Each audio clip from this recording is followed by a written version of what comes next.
মুসলিম নামে যে বডিটা আছে সেটা জ্বলছে।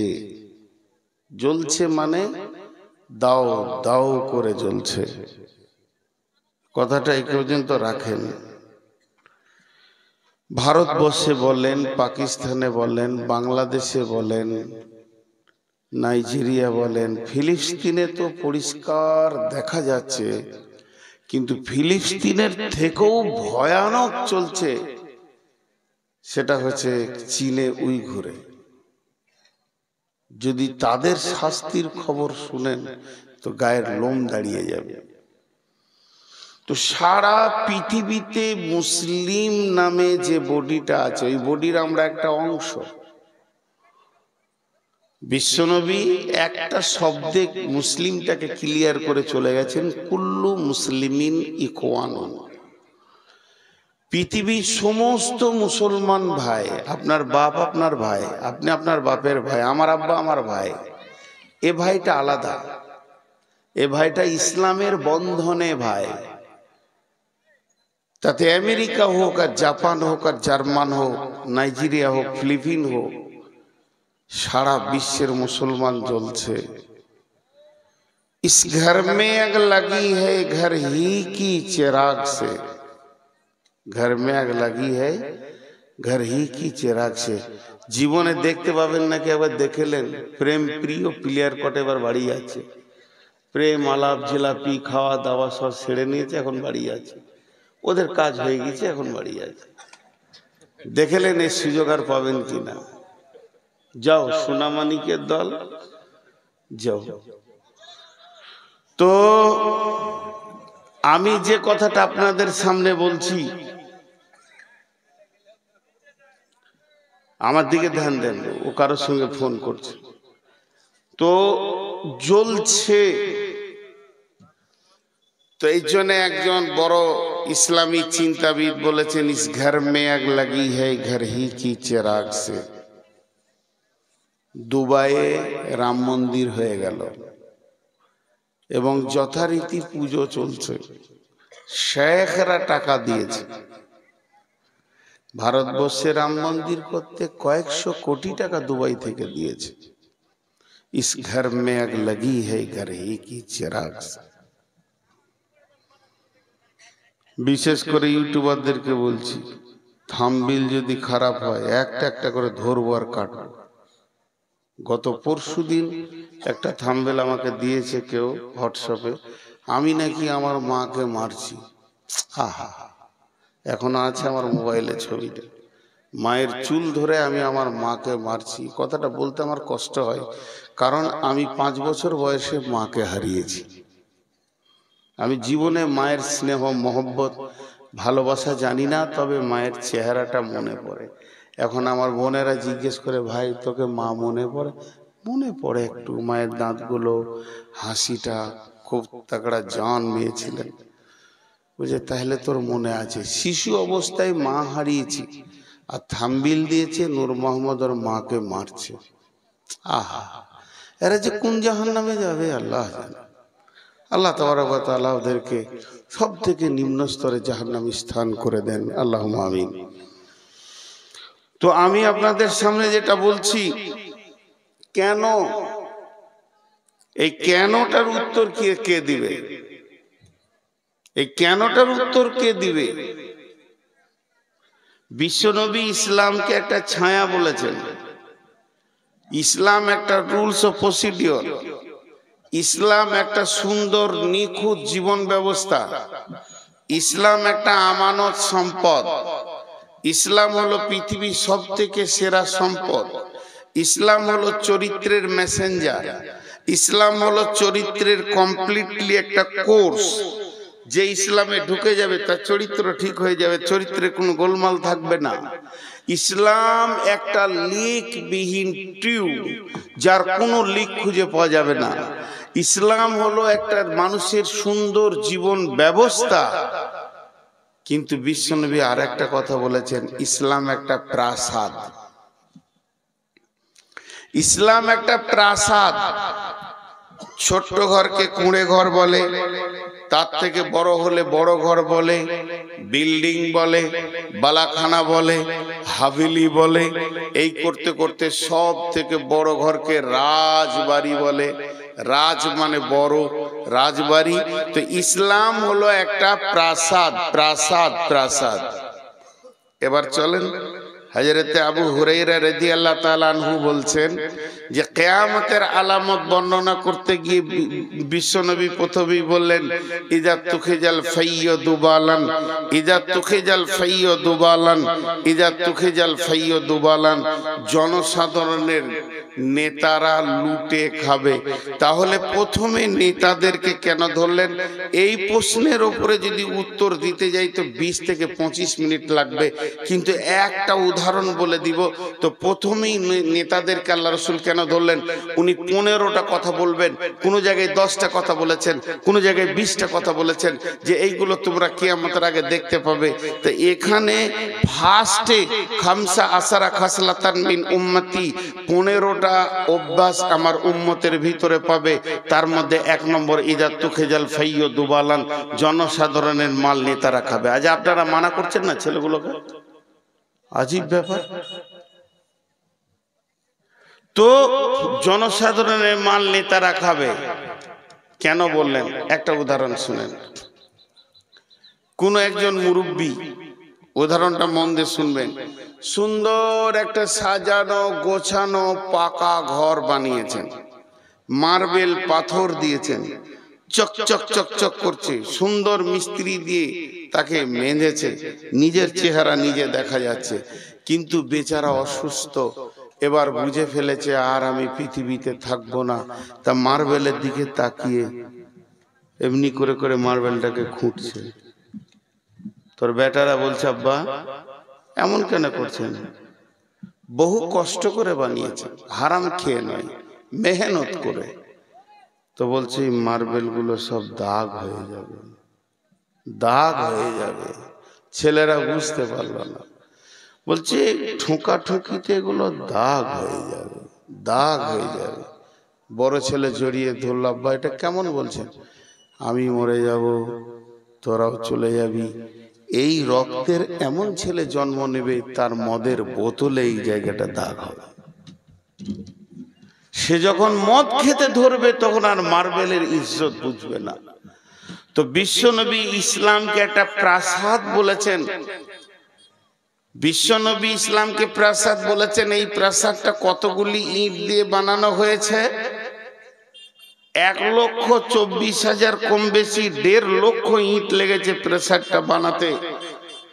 বিশ্বনবী বলছেন এই প্রাসাদের প্রথম ইটের নাম হযরতে আদম আলাইহিস সালাম, আর এই প্রাসাদের শেষ ইট আমি নবী মুহাম্মদুর রাসূলুল্লাহ সাল্লাল্লাহু আলাইহি সাল্লাম। একটা ঘটনা শোনাই। আল্লাহর নবী 9ই জিলহিজ্জা আরাফাতের দিন তিনি যখন নিয়ত করে নিলেন যে আমি হজ পালন করব, বিশ্বনবী মদিনা মানওয়ারাতে ছিলেন। এমন সময় বললেন, রে আমার সাথীরা, তোমরা আমার সাহাবীরা যে যেখানেই আছে তাদেরকে খবর দাও, তারা যেন সকলে মদিনা মানওয়ারায় এসে যায়। বিশ্বনবী যখন এই খবরটা দিলেন, সমস্ত সাহাবী যে যেখানে ছিল সব এসে হাজির হয়ে গেল। বিশ্বনবী বললেন, চলো এবার আমি তোমাদেরকে সঙ্গে করে হজ পালন করার জন্য রেডি হয়ে গেছি। বিশ্বনবী সাথীদেরকে নিলেন। মসজিদে নববী থেকে কম বেশি 7 থেকে 8 কিলোমিটার দূরে আর একটা মসজিদ আছে। ওই মসজিদটা বর্তমান নাম জুলহুলাইফা, আর একটা নাম আগে ছিল মসজিদে গাছ। ওই মসজিদে গাছের কাছে গিয়ে দয়ার নবী বললেন, তোমরা তাঁবুগুলোকে রেডি করে নাও। সমস্ত তাঁবু রেডি হয়ে গেল। নবীজি বললেন, এখানে খাওয়া হবে, এখানে পান করা হবে, এখানে গোসল হবে, এখানে রেস্ট হবে। মঞ্জিল বানালেন। তারপরের দিন সকালে উঠে দয়ার নবী গোসল করে নিলেন, সকলও গোসল করে নিলেন, এহরামের কাপড় পরে নিলেন। লব্বাইক আল্লাহুম্মা লব্বাইক, লব্বাইক লা শারীকা লাকা লব্বাইক, ইন্নাল হামদা ওয়ান নি'মাতা লাকা ওয়াল মুলক লা শারীকা লাক। লব্বাইক ধ্বনি দিয়ে বিশ্ব নবী কাবার মুখে হাঁটতে শুরু করলেন। 8টা দিন গেল, 8টা রাত গেল। বিশ্ব নবী কাবাতে প্রথম উমরা করলেন। উমরা যখন শেষ হয়ে গেল, তারপরে তিনি চলে গেলেন মিনার ময়দানে। মিনার ময়দানে 5 ওয়াক্তের নামাজ হয়ে গেল। মিনার ময়দানে নামাজ সেরে এরপরে বিশ্ব নবী চলে গেলেন 9 জিলহিজ্জা আরাফাতের ময়দানে। হযরতে বেলাল আজান দিলেন। একটা আজান হলো, বিশ্ব নবী জোহরের নামাজের সালাম ফিরলেন। ডান দিকে সালাম ফেরার পর যেই বাম দিকে সালাম ফিরেছেন, আবার বেলাল পেছনে উঠে তাকবীর দিয়ে দিলেন। আসরের সালাত হয়ে গেল। জোহর আসর যখন হয়ে গেল, দয়ার নবী তার দলকে ফেরে একদম আরাফাতের মধ্যবর্তী জায়গা জাবালে রহমতের কাছে গেলেন। সেখানে যাওয়ার পর বিশ্বনবী ঐতিহাসিক বক্তব্য দেবেন, কে কেমন করে থাকবে বলতে শুরু করবেন। কিন্তু এমন সময় কোরআনের একটি আয়াত নাযিল হয়ে গেল, বিসমিল্লাহির রহমানির রহিম, আল ইয়াওমা আকমালতু লাকুম দীনাকুম ওয়া আতমামতু আলাইকুম নি'মাতি ওয়া রাযীতু লাকুমুল ইসলাম দীনা। বিশ্বনবী উটের উপরে চড়ে 1.5 লক্ষ সাহাবীকে লক্ষ্য করে বক্তব্য শুরু করেছেন। এমন সময় জিবরাইল আমিন এসে বললেন, বিসমিল্লাহির রহমানির রহিম, আল ইয়াওমা আকমালতু লাকুম দীনাকুম ওয়া আতমামতু আলাইকুম নি'মাতি ওয়া রাযীতু লাকুমুল ইসলাম দীনা। এটা কোরআনের শেষ আয়াত। এরপরে আর কোন আয়াত আসেনি। যখনই আয়াতটা পড়ে আল্লাহর নবী সাহাবীদেরকে শোনাতে লাগলেন, রে আমার সাহাবীরা শোনো, আজকে কোরআনের আয়াত নাজিল হয়ে গেল, দিন কমপ্লিট হয়ে গেল, দিনের আর কিছু বাকি থাকলো না। এই কথা যখনই শুনেছেন, ডান দিকে সিদ্দিকে আকবর আবু বকর দাঁড়িয়ে আছেন, বাম দিকে ফারুকে আজম উমর ফারুক দাঁড়িয়ে আছেন। হযরত উমর বাচ্চা ছেলের মতো কাঁদতে শুরু করে দিলেন।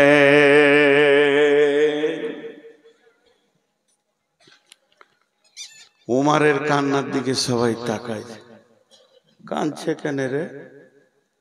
কথাগুলো তো জাহান্নামের নয়, কথাগুলো তো পুলসেরাতের নয়। আয়াতটা তর্জমা কি? আজকের দিনে তোমাদের দিন কমপ্লিট করে দেয়া হলো, তোমাদের নিয়ামত পরিপূর্ণ করে দেয়া হলো, আর এই ইসলাম নামে দিনের ওপরে আল্লাহ রাজি আছেন। এখানে তো জাহান্নামের কোনো কথা নেই।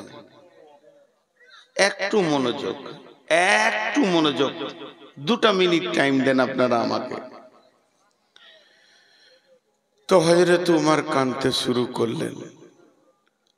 সাহাবীরা প্রশ্ন করে বসলেন উমরকে, উমর তুমি কাঁদছো কেন?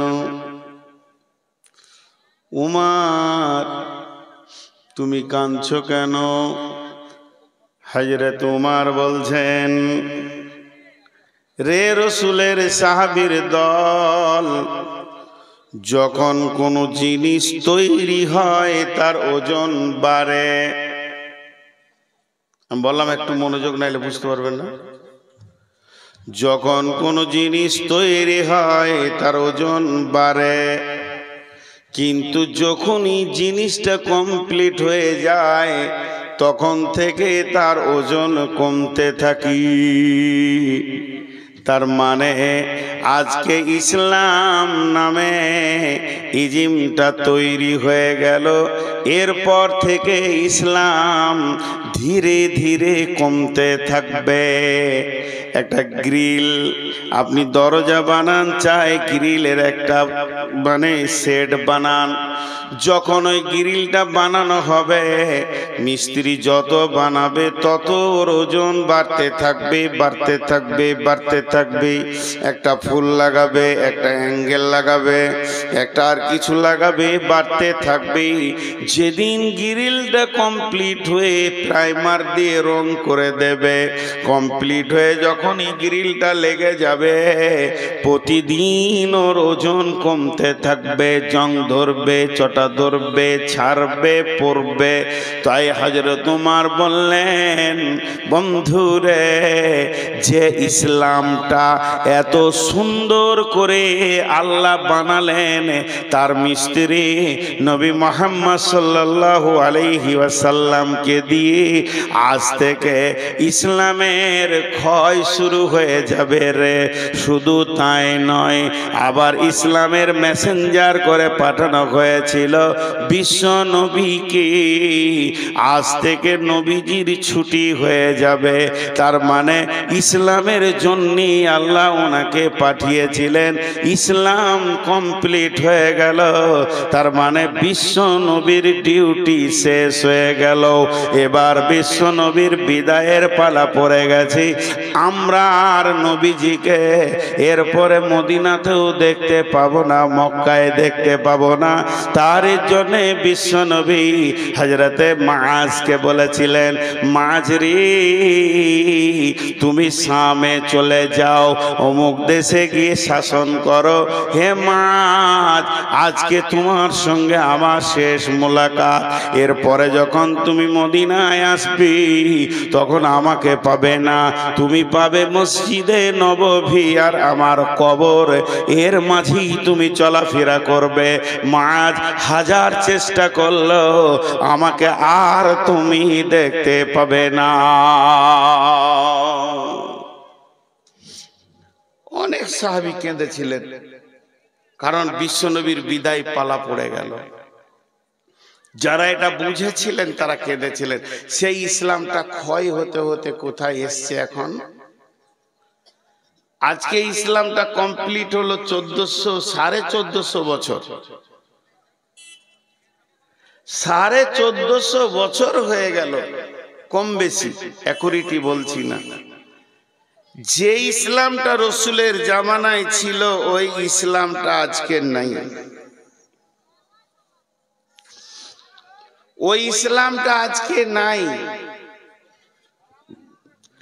রসুল যে ইসলামটা বানিয়ে গেছিলেন উনি বলেছিলেন প্রাসাদ। এই প্রাসাদে দরজায় আগুন লেগেছে, জানালায় আগুন লেগেছে, ভেন্টিলেটরে আগুন লেগেছে, আলমারিতে আগুন লেগেছে, খাটে আগুন লেগেছে, সোফাতে আগুন লেগেছে, ডাইনিং এ আগুন লেগেছে, গোটা প্রাসাদটা জ্বলছে। তার মানে বিশ্ব মুসলিম জ্বলছে। দোষটা কার? দোষটা কার? এই ঘরে যে আগুনটা জ্বলেছে, আগুন তো নিভাতেই হবে, কিন্তু জ্বালালো কে? এই ঘরে যে আগুনটা জ্বলেছে, আগুনটা নিভাতে হবে, কিন্তু জ্বালালো কে? इस घर में आग लगी है घर ही की चिराग से। আপনার ঘরে আগুন লেগেছে, আপনার ঘরের প্রদীপটা জ্বলছিল, অসাবধানতার কারণে রাত্রিতে ওইদিকে ইঁদুর পার হচ্ছিল, তাকে ছিল প্রদীপটা দপ করে পড়ে গেল, কেরোসিন ছিটিয়ে গেল। কেরোসিনটা যখনই ছিটিয়ে গেল তো আগুন গোটা ঘর জ্বলে গেল। কাকে আপনি লাঠি দিয়ে মারবেন? কাকে লাঠি নিয়ে মারবো? কার পিঠে আমি আঘাত করব যে তোর কারণে আমার ঘর জ্বলেছে? জ্বলেছে তো আমার কারণেই জ্বলেছে। ছোট্ট একটা আফসোসের কথা তুলে ধরি। আমার এই আঙ্গুল, 5টা আঙ্গুল, 5টা আঙ্গুলের মধ্যে একটাকে সিধা করেছি। ইবদ, ওবদ, ও খারাপ, ওবদ, ও বদমাস, চোর, ও ডাকাত, সুদারু, জুয়ারি, সারা দুনিয়াকে দেখছি আমি। এই দিকে আছে একটা, আর আমার দিকে আছে কয়টা? 3টে। ই তো সাক্ষী। এই দিকে কয়টা আছে? তাহলে আমি যখন বলছি উই বদ, তাহলে ও 4 আনা, আমি নিজে 12 আনা। আমি নিজে 12 আনা। আমাদের বর্ধমানে মেয়েদের একটা কথা আছে, সরা বুঝেন? সরা, সরা বুঝেন? মাটির ঘড়াকে সরা বলে, ভালো বাংলা। আর পিতলের ঘড়াকে ঘড়া বলে। তো একটা হলো কলসি বলে, ওদের কলসি বলে। তাহলে আমি আজকে মুখস্থ করি, কালকে জালসাটা করবো। ঘড়া আর একটা হলো সরা। সরাটা মাটির, ঘড়াটা পিতলের। আর বাড়িতে আছে 2টে বেটি, মেয়ে ছেলে। একটা হলো বেটি আর একটা হলো বৌমা। বউ ভেঙেছে সরা, মানে মাটির হাঁড়ি একটা ভেঙে দিয়েছে, 20 টাকা দামে। হয় পাড়া পাড়া। শাশুড়ি খালি লোককে বলছে, ভেঙে দিলে, সংসারকে ভেঙে শেষ করে দিলে। ও আর মুখকে বন্ধ করে। আর নিজের বেটি ভেঙেছে ঘোড়া, তো ঘরে থাকে ভরা, ও কথা কাউকে বলে না। বেটি ভেঙেছে ঘোড়া, ঘরে থাকে ভরা। বউ ভেঙেছে সরা, হয় পাড়া পাড়া। সব থেকে বড় বিবেচক ব্যক্তি ওই যে নিজের বিচার নিজে করতে পারে। চলেন একটা যুদ্ধের ঘটনা শোনাই। বিশ্বনবী বেঁচে আছেন, এটা নবীজি মরার পরের ঘটনা নয়, স্বয়ং হায়াতে নবী বেঁচে আছেন। সাহাবীরা যুদ্ধ করতে গেছেন। একদিন নয়, 2 দিন নয়, 3 দিন ধরে মহড়া চলছে। এখনো বিজয়ী পতাকা তুলতে পারছে না।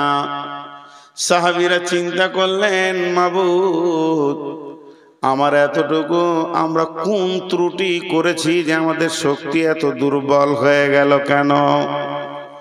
সাহাবীরা আপসের মধ্যে মাসোয়ারায় বসে গেলেন, নিশ্চয়ই আমাদের কোনো ত্রুটি আছে, তাই আমরা বিজয়ী পতাকা তুলতে পারছি না। ত্রুটিটা এমন নয় যে ফরজ নামাজ পড়েনি, ফজরের নামাজ পড়েনি, জোহরের নামাজ পড়েনি, এমন ত্রুটি নয়। জিহাদে যেমন নামাজ হয় কসর করে করে, অমনি নামাজ হয়ে গেছে, কিন্তু কোন রকম কিছুই খুঁজে পাই না। শেষকালে খুঁজে পেল যে আমরা 3 দিন মেশোয়াক করিনি, দাঁতন করিনি। এটা একটা সুন্নত, এটা সুন্নতে রাসূল।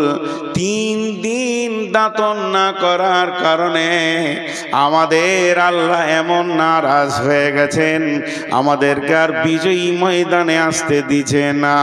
তখন তারা করল কি? তারা পরামর্শ করে বলল, আগামীকাল সকালে উঠে প্রথম কাজ হবে মেশোয়াক করা, দাঁতন করা। একজনও যেন মেশোয়াক বাদ না যায়। এবার তারা হাসুয়া কোথা পাবে, কাতি কোথা পাবে, এত 7-5 ভাবা বাদ দিয়ে লাফ মেরে মেরে গাছের ডালকে ধরছে আর মুচড়ে মুচড়ে ভাঙছে আর দাঁতন করছে। এই দৃশ্যটা দেখে প্রতিপক্ষ বেঈমানের দল বলছে, আজকে খেপে ছুটে গেছে, কাউকে ছাড়বে না, জানে বাঁচবে না। পালা ময়দান ছেড়ে তারা পালিয়ে গেল। আল্লাহ রসুলের সাহাবীরা পতাকা তুললেন। তার মানে একটা সুন্নতের কত মজবুতি ক্ষমতা, একটা দেশকে যুদ্ধে বিজয়ী বিজয়ী ঘটিয়ে দিয়েছে এবং বিজয়ী পতাকা তুলে দিয়েছে।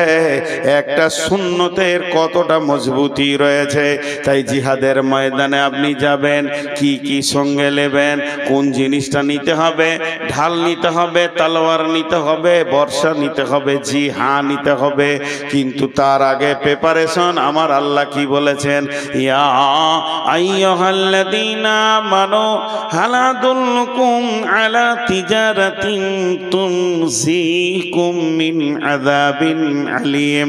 হে ঈমানদারেরা, তোমাদেরকে কি এমন একটা ব্যবসা শিখিয়ে দেব না, এমন একটা কৌশল শিখিয়ে দিব কিনা যে ব্যবসাটা করলে তোমরা আযাবে আলীম থেকে বেঁচে যাবে? সেই ব্যবসাটা কি? প্রথম নম্বরে তুমিনুনা বিল্লাহি, আল্লাহর উপরে ঈমান আনো। ঈমানে যেন ত্রুটি না থাকে। আল্লাহকে সঙ্গে লাও, হৃদয়ে আল্লাহ, ঈমানে আল্লাহ, ডানে আল্লাহ, বামে আল্লাহ। তুমি আবে হায়াত ইলাহি, তোমারই করি তোমার কাছে মোনাজাত। আল্লাহকে সঙ্গে লাও। ওয়া রাসূলিকে, দুই নম্বরে তুমি রসুলকে সঙ্গে রাখো। তার মানে মাথা থেকে পা পর্যন্ত তোমার সঙ্গে রসুল থাকবে। রসুল না থাকলে তুমি কেমন করে জিহাদ করবে? তোমার চেহারাতে, তোমার উঠাতে বসাতে, তোমার দাড়িতে মোচেতে, তোমার চুলেতে, তোমার খাওয়াতে, পেশাবে পায়খানায় সাওয়াতে রসুলকে তুমি সঙ্গে রাখো। একটা সুন্নত যেন বাদ না যায়। তাহলে দুইখানা জিনিস যতক্ষণ পর্যন্ত আমার কাছে না আছে, অতক্ষণ পর্যন্ত আমি জিহাদের ময়দানে যাব না। যতক্ষণ পর্যন্ত আমি টিকিট না কেটেছি, অতক্ষণ পর্যন্ত ট্রেনে আমি চাপব না। আমি হারামে কুবুদ্ধি করে টাকা বাঁচিয়ে হারাম টাকা আমি ইনকাম করব না। আমি টিকিট কাটবো, তারপরে ট্রেনে উঠব। আমি অতক্ষণ পর্যন্ত বিজয়ী দেখব যতক্ষণ পর্যন্ত আল্লাহ এবং রসুল আমার সঙ্গে থাকবি।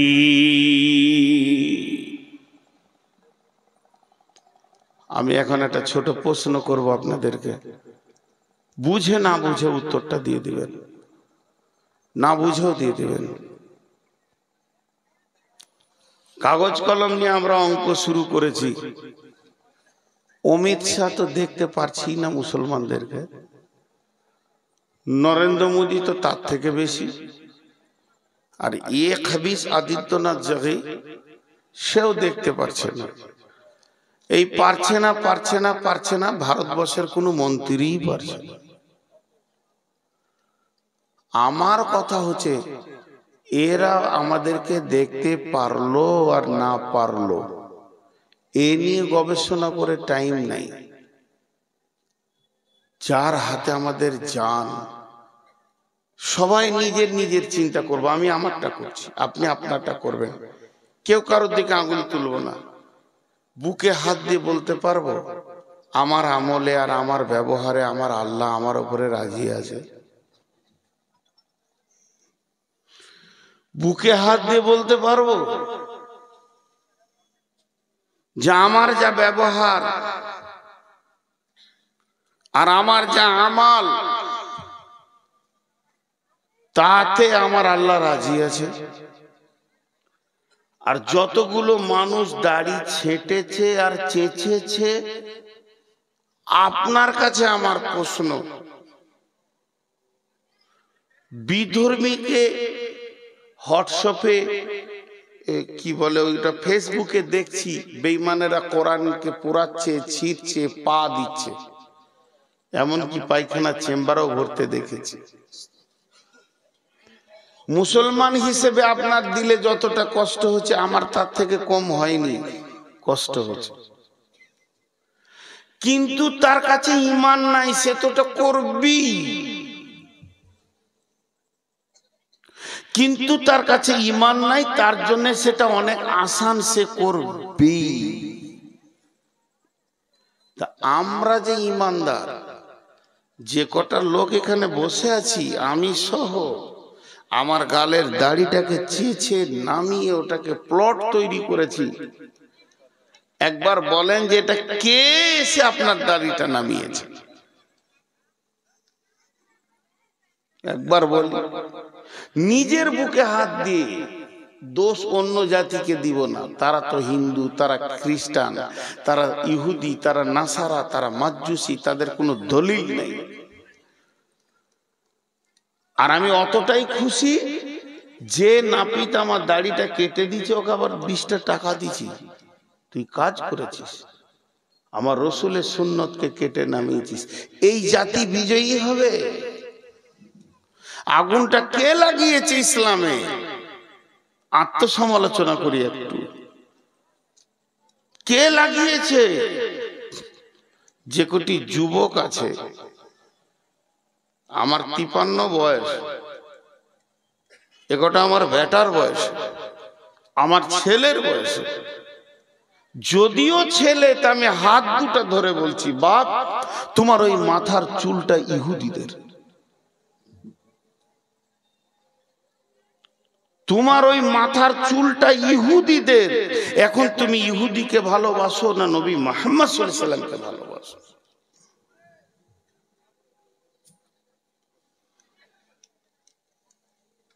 নি'মার রাসূল খুরাইমান। বিশ্বনবী মসজিদে নববীতে একদিন বসে বসে আলোচনা করছেন, মদিনার এই ছেলেটা ভালো, ওই ছেলেটা ভালো, ওই ছেলেটা ভালো, ওই ছেলেটা খারাপ। নবীজি আলোচনা করতে করতে খুরাইম নামে একটা যুবকের নাম ধরে বলছেন যে মদিনাতে একটা ছেলে আছে, ছেলেটার নাম হলো খুরাইম। ছেলেটা বড় ভালো ছেলে রে, নি'মার রাসূল খুরাইমান। এই খুরাইমের মতো ভালো ছেলে কেউ নাই। ওই ছেলেটা এত সৎ, ওই ছেলেটার আমল ভালো, চলা ভালো, উঠা বসা সবই ভালো। আবার যিনি সার্টিফাই করছেন, যিনি সার্টিফিকেট দিচ্ছেন, তিনি জানামানা ব্রেনের মানুষ নন, তিনি হলেন আখিরি পয়গাম্বার নবী মুহাম্মদুর রাসূলুল্লাহ সাল্লাল্লাহু আলাইহি ওয়াসাল্লাম।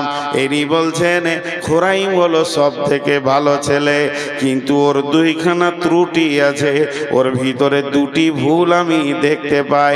একটা ভুল হলো মাথার চুলটা এত বড় রেখেছে যে গর্দনের উপর দিয়ে বয়ে চলে গেছে। আর একটা ভুল ওর আমি দেখতে পাই, পায়জামাটা এত নিচে পর্যন্ত পরে যে গুড়হালিটা ঢাকা গেছে। এই খবরটা রসুল বললেন, এই আলোচনাটা রসুল করলেন। এটা মসজিদের ভিতরে আলোচনা হলো, সীমাবদ্ধর ভিতরে আলোচনা হয়ে গেল। তারই মধ্যে কেউ শুনে এই খবরটা খুরাইমকে বলছে, খুরাইম রে, তোর ব্যাপারে রসুল কি বলেছে জানিস কি? যে উনি বলেছেন নি'মার রাসূল খুরাইমান। মদিনার ভালো ছেলেদের মধ্যে একটা ছেলে হলো খুরাইম। কলজেটা বড় হলো, মনটা বড় হলো, আমাকে বিশ্ব নবী ভালো বলেছেন। তখন এত কলিজাটা বড় হয়েছে, খুরাইম আনন্দে তার চেহারার মধ্যে ভেসে উঠেছে।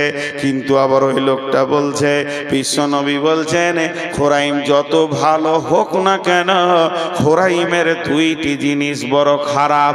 তখন খুরাইমের মুখটা নেমে গেল, হায় আল্লাহ, আমার দুইটা জিনিস রসুল দেখতে পারে না। একটা হলো চুলটা বড়, আর একটা হলো টাকনুর নিচে কাপড়। যখনই এই কথা বলেছে, তখনই ওই খুরাইম একটা চাকুকে নিয়েছে, নাপিতের কাছে যাব, আজকে নয় কাল যাব, আজকে সময় নাই কাল যাব। এমন ঢিলা বলে কিছুই নয়, সে নিজের চুলকে নিজে ধরছে আর চাকু দিয়ে কাটছে আর বলছে, হতভাগা চুলে রে, আমার নবী নারাজ হয়ে গেছে, এই চুল আমি আর 1 মিনিটে রাখবো না। কাপড়টাকে চাকু দিয়ে ফেরে কেটে ছুঁড়ে ফেলে দিল। ওরে কাপড় রে, আমি তোকে কাটতে পারবো কিন্তু নবীকে নারাজ করতে পারবো না।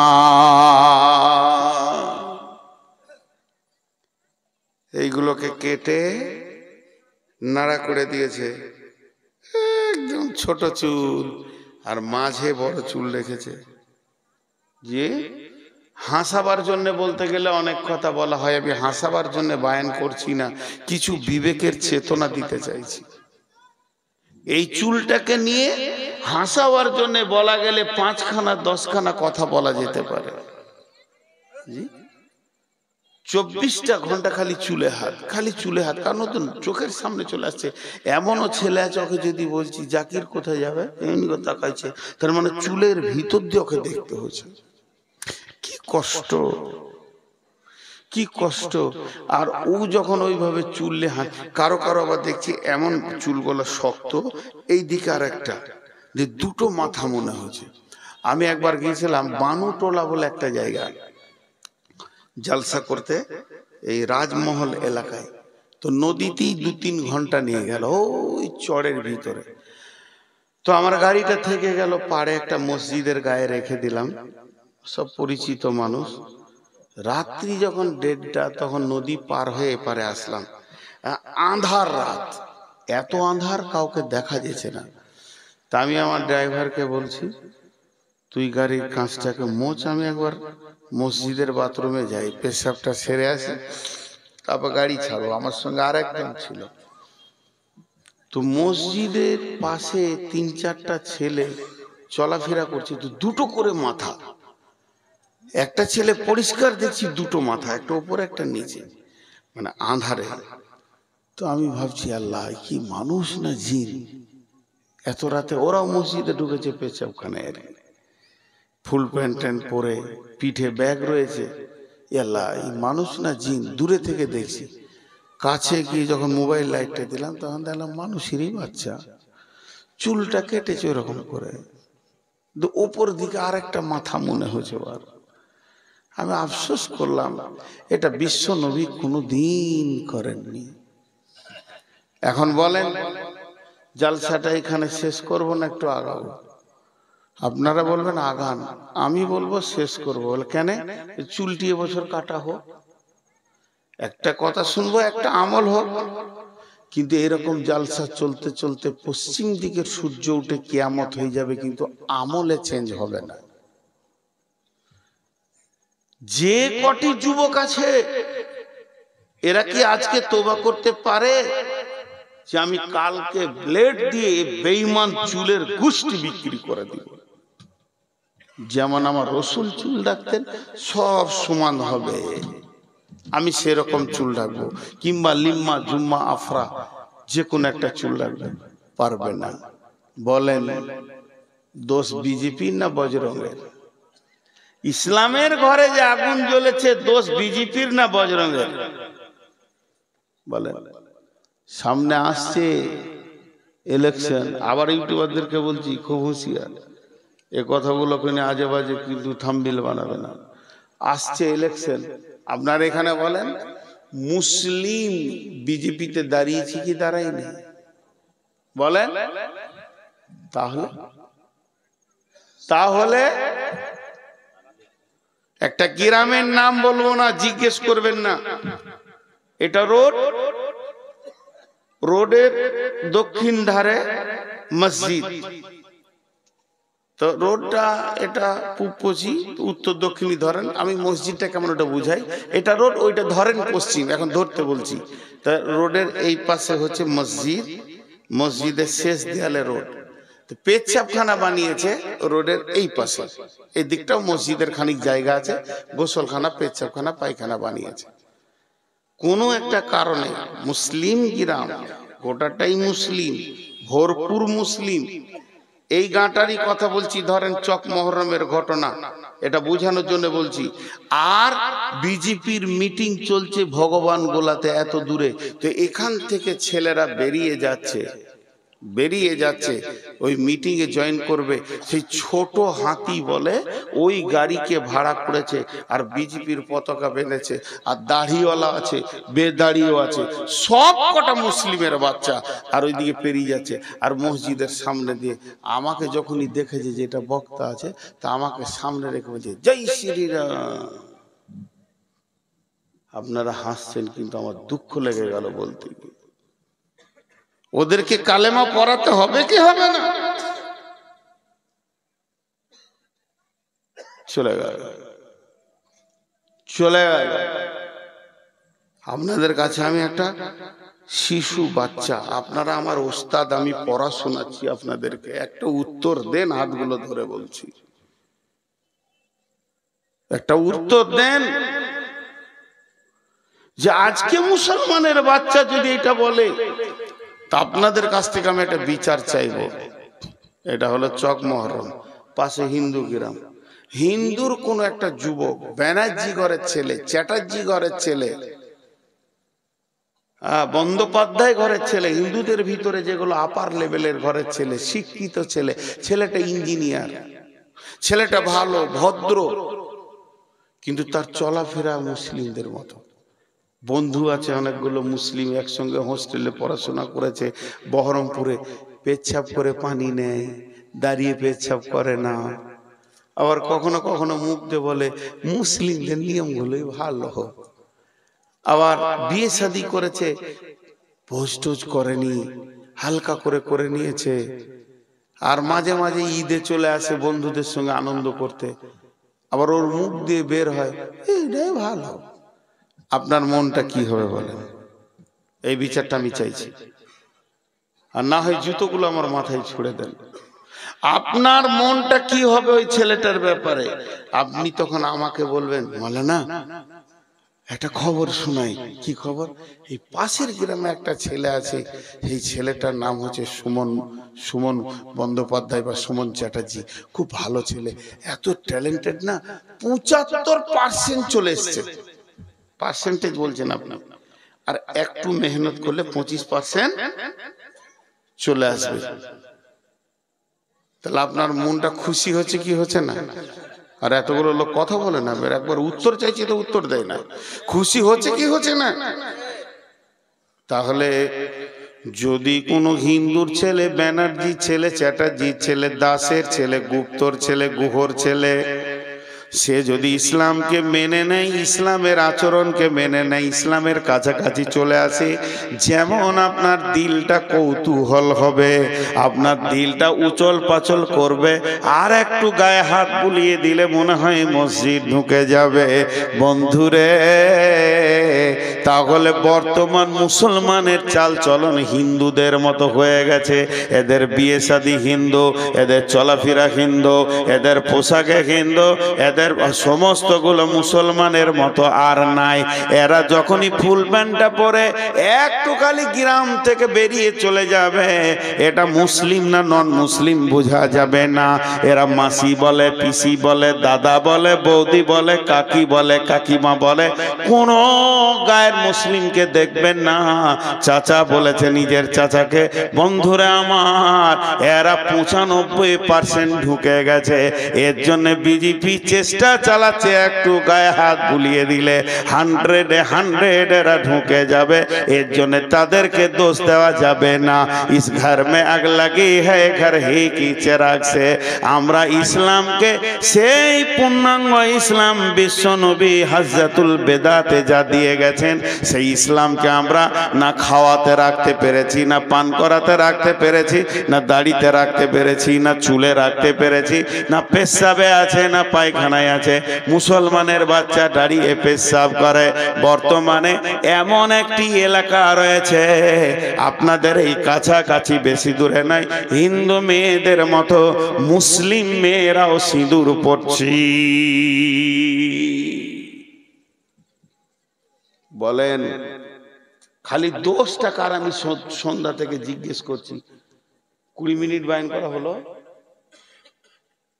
কথা বলে না। 20 মিনিট হয়েছে? বলে হ্যাঁ জি হয়েছে।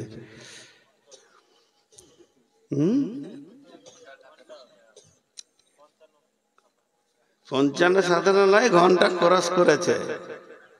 হ্যাঁ, হাটে এক মাস্টার ডিম কিনতে গেছে, বলছে ডিমের দাম কত রে? বলছে 6 টাকা। বলছে যে ছোট ডিম? বলছে ছোট মুরগিকে সুদাওগা কত কোঁত লেগেছে। আজকে যে বায়ানটা করছি এটা বোনাস। শওকতকে বলবেন ও যেন ওভার ডিউটি কিছু দিয়ে দেয়, কারণ আমার তো 12টায় ডিউটি শেষ, আমি ঢুকেছি সন্ধ্যা 7টায়, টাইমে এসেছি, বলতে পারবে না যে টাইমে আসেনি। জি, আপনারা বসে আছেন, খুব ভালো লাগছে। একটু আত্মসমালোচনা করি। এবার ওষুধ দিব, এমন এমন ওষুধ দিব কোরআন থেকে, যে আয়াতগুলো আপনাদের সামনে আমি পড়েছি সব চলে আসবে। এই ওষুধ যদি মুসলিমরা গ্রহণ করে, 2025 সাল যেতে হবে না, 24 সালই ভারতবর্ষ মুসলিমদের হাতে আসবে ইনশাআল্লাহ। কোরআন বলছে তো, কোরআন বলছে। জোশ থাকবে কোথায়? এত জায়গা ফাঁকা থাকতে রোডে বসে আছে, আর রোডে তো একমাত্র চতুষ্পদ প্রাণী বসে, ওদের জ্বালাতে গাড়ি চালানো যায় না। জোশ থাকবে কোথায়? জায়গা আর খুঁজে পেছে না, মা বোনেরা কেটে পড়েছে। নামবে কেন? ওর বাপ নামে নি, ওর দাদা নামে নি। ওর বাপ বলেছে, বাপ তোর দাদা জীবনে রোড ছাড়া বসতো না, তুইও জানে কাজ করিস না, বংশের সম্মান চলে যাবে। আপনাদের বিরক্ত লাগছে নাকি? লাগবে কেন? বকছি তো আমি। তবে শওকতকে বলে দেন আগামী বছরের জন্য ফোন না করে, কারণ 12টার পর বকবো। আমি অনেক অসুস্থ গো, অনেক অসুস্থ। এই দলটি এসে বসলো, আর একটা দল এসে হাজির হচ্ছে, ওরা রাস্তায় বসবে। চলে এসে সোনামানিকে দল, সকলে একবার আল্লাহর নাম নিই, নারে তাকবীর। জজবার সঙ্গে যদি দিলে ঈমান থাকে তো ইনশাআল্লাহ একটা ভালো সুসংবাদ দিয়ে দিই। পৃথিবীতে যত যুদ্ধই হোক, আল্লাহ রসুল বলে গেছেন আমার উম্মতকে নির্মূলে শেষ করতে পারবে না। আর পৃথিবী থেকে যেদিন ইসলাম বিদায় নেবে, কিয়ামত হবে, সেই দিন সারা বিশ্বটা মুসলিমরাই শাসন করবে ইনশাআল্লাহ। কোনো ভয় নাই, আসবেই এদিন। কারণ বিশ্বনবীর জবানে কোনোদিন মিথ্যা কথা বের হয়নি, আর জীবনও হবে না, কিন্তু বহুত মার খাওয়ার পর আসবে। বিসমিল্লাহির রহমানির রহিম। কুল কানা আবাউকুম ওয়া আবনাউকুম ওয়া ইখওয়ানুকুম ওয়া আজওয়াজুকুম ওয়া আশীরাতুকুম ওয়া আমওয়ালুন ইকতারাফতুমুহা ওয়া তিজারাতুন তাখশাউনা কাসাদাহা ওয়া মাসাকিনু তারদাউনাহা আহাব্বা ইলাইকুম মিনাল্লাহি ওয়া রাসূলিহি ওয়া জিহাদিন ফি সাবিলিহি ফাতারাব্বাসু হাত্তা ইয়াতিয়াল্লাহু বিআমরিহি ওয়াল্লাহু লা ইয়াহদিল কওমাল ফাসিকিন। আল্লাহ বলছেন, আমাদের রোগটা বলে দিলেন, এবারে পরের আয়াতে আমি ওষুধটা বলবো ইনশাআল্লাহ। আল্লাহ বলছে, হে তোরা পৃথিবীতে গিয়ে 8টা জিনিসের মহব্বতে পড়ে গেছিস, 3টে জিনিস তোদের কাছ থেকে মহব্বত কম হয়ে গেছে, 8টা জিনিসের মহব্বত বেশি, 3টে জিনিসের মহব্বত কম। কি কি করছে? খালি মোবাইল খুচুর খুচুর করছে কেন? হ্যাঁ, রোগ আছে নাকি? মিনিয়া রোগ আছে? বন্ধ করো, আমার সাউন্ড আমাকে শোনাবে না। তো 3টে জিনিস। একটা মজার সত্য ঘটনা শুনিয়ে দিই। আমার এলাকাতে, আমার গ্রাম থেকে 8-10 কিলোমিটার দূরে প্রায় 350 ঘর, গ্রামটা সবটাই মাজার পূজারী। জীবিত পীর আছে ওখানে আবার, আর সে পীরের সঙ্গে আমি কথা বলেছি, ঢোল তাবলা সব জায়েজ করে দিল একদম। তো সেই গ্রামে হঠাৎ করে একসঙ্গে 85 ঘর আইলা দিছে। কত ঘর বললাম? 85। এরা যখন আকীদা চেঞ্জ করে দিয়েছে তো ওদেরকে মসজিদ থেকে বের করে দিয়েছে, মানে ওদের দলটা বেশি। যখন মসজিদ থেকে বের করেছে তারা ফাঁকা মাঠে এক জায়গায় ঈদগাহ আছে, ঈদগাহটা এদের পাড়াতে বলছে তোরা আর এখানে আসবি না, আমরা এটা নিলাম। ঈদগাহই নামাজ পড়ছে তিরপল টিরপল দিয়ে। তো আমাকে এসে বারবার বলছে একটা মসজিদ বানিয়ে দেন। 3খানা মসজিদ বানালাম, প্রায় 2.5 কোটি টাকা 3টে মসজিদে গেছে। তো এখানে আমাদেরকে একটা বানিয়ে দেন। তো আমি ওদের কাছে গিয়ে বললাম যে দেখো গোটা গায়ে তোমরা 80টা ঘর, 80 জনের ঘর একবার তাকাও তো, কারো ঘর ছোট আছে? বড় বড় পাকা। তাহলে 80 জনের 80টা ঘর, 80 জনের 80টা ঘর, আর 80 জনের একটা ঘর মসজিদটা। কি পরের কাছে টাকা নিবে? লজ্জা লাগে না? তো একজন উঠে বলছে আমি 5 লাখ নিলাম, একজন বলছে আমি 2 লাখ দিলাম, আর কারো কাছে টাকা নিব না। মসজিদ করে নিল ওরা, মসজিদ করে নিল। তো আল্লাহ তাবারক ওয়া তাআলা বলছে দেখ তোর ভিতরে একটা মহব্বতের জায়গা আছে, এখানে দিলে একটা জায়গা আছে, প্রেমের জায়গা। ওখানে তো কাকে ভরবি বল? যাকে ভরবি সেই শেষ। আল্লাহ তাবারক ওয়া তাআলা বলছেন তোরা ওখানে পড়েছিস কাকে? 8 জনের মহব্বত তোদের দিলে রয়েছে, 3 জনের মহব্বত তোদের দিল থেকে কমে গেছে। কুল ইন কানা আবাউকুম, বাপের মহব্বত, সন্তানের মহব্বত, ভাইয়ের মহব্বত, বিবির মহব্বত, বন্ধু বান্ধবের মহব্বত, সঞ্চিত মালের মহব্বত, গাড়ি বাড়ি ব্যবসা বাণিজ্যের মহব্বত, আজ যে ঘরটা বানিয়েছি সেই অট্টালিকার মহব্বত, এই 8টা মহব্বত তোদেরকে গেড়ে ধরে বসে রয়েছে। তোদের কাছ থেকে 3টে মহব্বত চলে গেছে। আহাব্বা ইলাইকুম, তোদেরকে 100% মসজিদে পাওয়া যায় না, মিনাল্লাহে ওয়া রাসূলিহি, আর বডিতে তোদের রসুলকে পাওয়া যাচ্ছে না। তাহলে 2 জন তোদের কাছ থেকে সরে গেল। ওয়া জিহাদিন ফি সাবিলিহি, আল্লাহর দ্বীনকে আগে বাড়াতে হবে, আল্লাহর কালাম পাককে আগে বাড়াতে হবে, মসজিদ মাদ্রাসাকে আগে বাড়াতে হবে। এ ব্যাপারে তোদের মন চাই না, তাহলে তোরা 3 জনের সঙ্গে সম্পর্ক কেটে দিয়েছিস। তাই আমার আল্লাহ বলছেন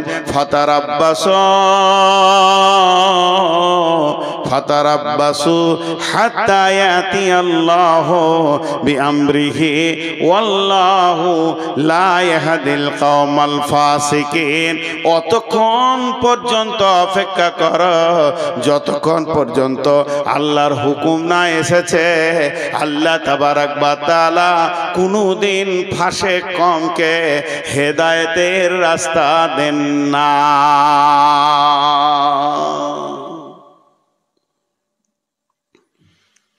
ফাসেক কওমকে আল্লাহ কোনদিন হেদায়েতের রাস্তা দেন না। দুনিয়া নিয়ে মেতে আছি, বিবির পেছনে বছরে কত খরচা, আব্বার পেছনে কত খরচা, মায়ের পেছনে কত খরচা, ভাইয়ের পেছনে কত খরচা, সন্তানের পেছনে কত খরচা। জি, একটা টোটো ছিল না তখন, রিক্সায় চেপেছি, তো রিক্সাওয়ালা রিক্সা চালাচ্ছে মালদা থেকে মঙ্গলবাড়ি আসবো। কি নাম ভাই? তো নামটা বললো মুসলিম, বাড়ি মালদা দিয়ে, নদীর ধারে, ওখানে একটা বস্তিতে আমার বাড়ি। ছেলে মেয়ে কয়টা? 2টা ছেলে। একটা ছেলে কোলের দুধ খায় ছোট, আর একটা বড় 4 বছর 4.5 বছর। কি করে বলে মিশনে দিয়েছি, মাসে কত লাগে? 4,500। কি করে দাও? রিক্সা চালিয়ে দিই। এবার দাঁড়ির পাল্লাই চাপান। মিশন গুলো কত তত্তর করে বড় হচ্ছে, আর মাদ্রাসা গুলোকে মনে হচ্ছে মানে রোগে ধরে নিয়েছে, বাড়ন তো আর নাই। মাদ্রাসায় ভর্তি করতে আসছে তখন জিজ্ঞেস করছে ইংরেজি আছে তো? আমি খারাপ বলছি না, দরকার আছে, কিন্তু স্কুলে ভর্তি করতে গিয়ে জিজ্ঞেস করছে না গো এখানে কোরআন শরীফ পড়ানো হয়? আপনার চক মহরমের প্রাইমারি স্কুলটা সরকার চালাচ্ছে, কিন্তু গোটা গাঁ থেকে একটা মৌলবীও রাখা যায় তো, সরকার বের করে দেবে। ছেলেগুলো আলিফ বাটা তো শিখো, কাশ্মীরে আছে। তো ভাইরা আমার, আমাদের মহব্বত আল্লাহ এবং রসুলের কাছ থেকে চলে গেছে, আল্লাহ এবং রসুলের কাছ থেকে চলে গেছে, শেষ শেষ, আমরা শেষ, আমাদের আর কিছু নেই। আল্লাহ তাবারাক ওয়া তাআলা বলছেন, ফাতারাব্বাসু হাত্তা ইয়াতিয়াল্লাহু বিআমরিহি, অতক্ষণ পর্যন্ত অপেক্ষা কর বান্দা যতক্ষণ আমার হুকুম না পৌঁছিয়েছে। ওয়াল্লাহু লা ইয়াহদিল কওমাল ফাসিকিন। এয়ারপোর্টে গেট থাকে, এয়ারপোর্টে আন্তর্জাতিক মানে যখন বাইরে কোথায় যাবেন তো ওখানে কম্পিউটার আছে, যে জিনিসগুলো নিয়ে যেতে পাবেন না ওই জিনিসগুলো কম্পিউটারে লোড করা আছে, লোড করে তার ছবি দিয়ে দিয়েছে যে এই জিনিস নিয়ে পার হলে তুই চিল্লাবি। তো বাস জেদ্দা এয়ারপোর্টে পার হচ্ছি, টিক টিক টিক টিক, মানে নিয়ে যেতে পাবি না, আবার চেকিং করছে, আপনার পকেটে ঘড়িটা রয়েছে, এটা রাখেন, হয়ে গেল। বন্ধুরা আমার, যদি একটা কোরআনের গেট করা যায়, যদি একটা কোরআনের গেট বানানো যায়, আর গেটটাকে যদি বলা যায় মুসলমান পার হবে কিছুই বলবি না, আর বেঈমান যখনই পার হবে তো আওয়াজ করবি ঠিক ঠিক করে যে মাল গোলমাল যেছে। আমি সারা ভারতবর্ষের কথা আমি বলছি না, পশ্চিমবঙ্গের কথা বলছি না, শুধু চক মহরমের কথা বলছি। ওই গেটটা বসিয়ে দিয়ে আজকের মাহফিলে আমরা যতজন এসেছি ঈদে বললাম ইমিগ্রেশন হবে, চেকিং চলবে, সবাই গেটের ভিতর দিয়ে পার হও। শেষকালে দেখা যাবে এখানে 400-500 হাজার লোকের ভিতরেও একটাকেও আল্লাহর নজরে মুসলিম পাওয়া গেল না।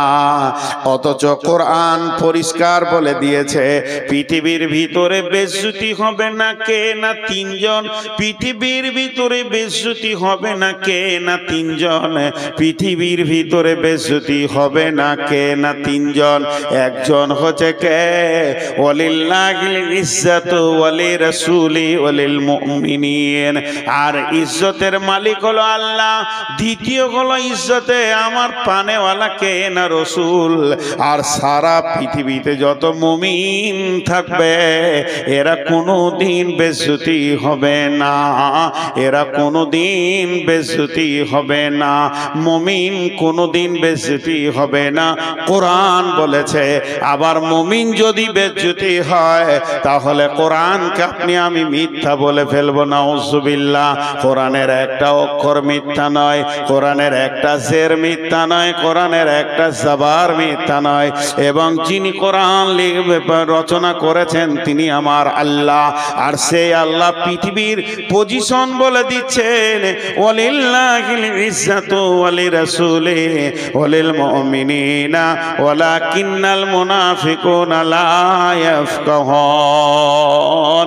কিন্তু মুনাফিকরা তা বুঝতে পারবে না। এখানে সম্মান পাবে কে?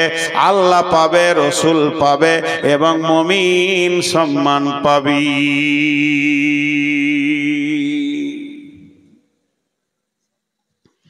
কত পরেশগার দিনদার ভালো ভালো আলেম বেজ্জতি হয়ে গেছে গো, তাহলে কি সে মুমিন লয়? হ্যাঁ মুমিন।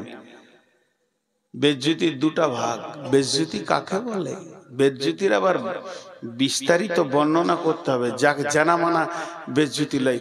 আমার গালে কেউ একটা পরাত করে মেলে দিল এখান থেকে এসে, এটা বেজ্জতিও হতে পারে, ইজ্জতও হতে পারে। রসুলও মার খেয়েছেন। যদি ওইটা হয় দিনের জন্যে তো ওটার নাম হচ্ছে ইজ্জত।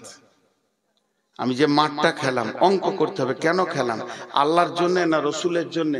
যদি আল্লাহ, রসুল, কোরআন, দিন, ইসলামের জন্য আমার মাঠটা পড়ে, এই যে যারা জালসা কমিটি আছে বা মাদ্রাসা কমিটি বা জালসার কমিটি, এরা কম খায় না।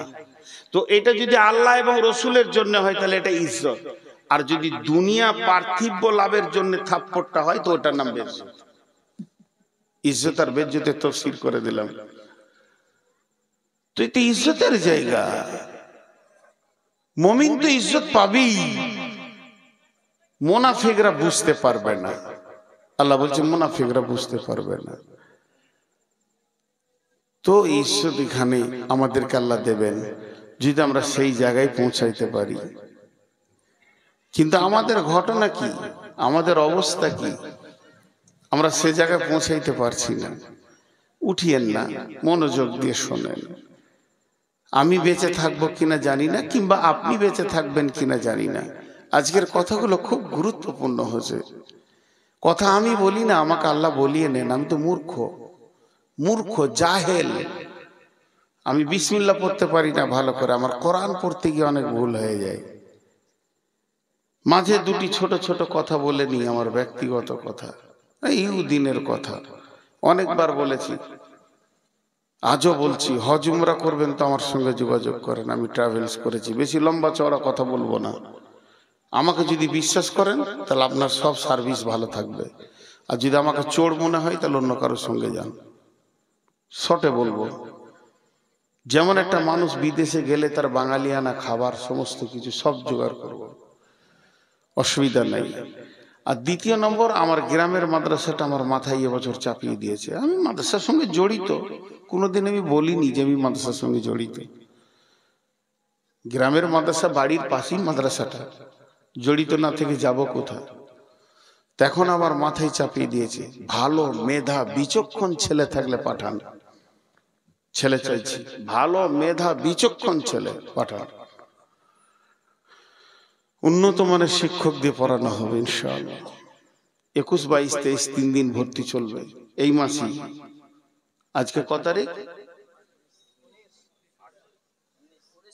দাঁড়া, চুপ করেন। 18 বলছিল। হ্যাঁ, এইরকম করেই গোলমাল করেই সব চলছে।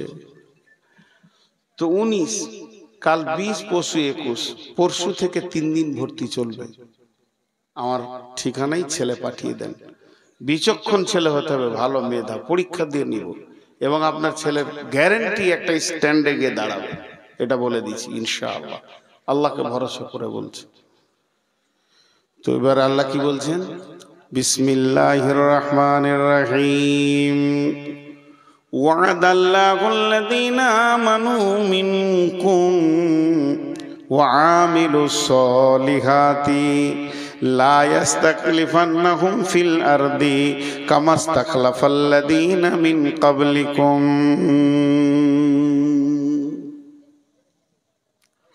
ওয়াদাল্লাহুল্লাযীনা আমানু মিনকুম ওয়া আমিলুস সলিহাতি লা ইস্তাখলিফান্নাহুম ফিল আরদি কামা ইস্তাখলাফাল্লাযীনা মিন ক্বাবলিকুম। আল্লাহ নিজেই বলছেন, হে আমার গোলামের দল, এবার তোদেরকে বাঁচার রাস্তা কি বলছি শোন।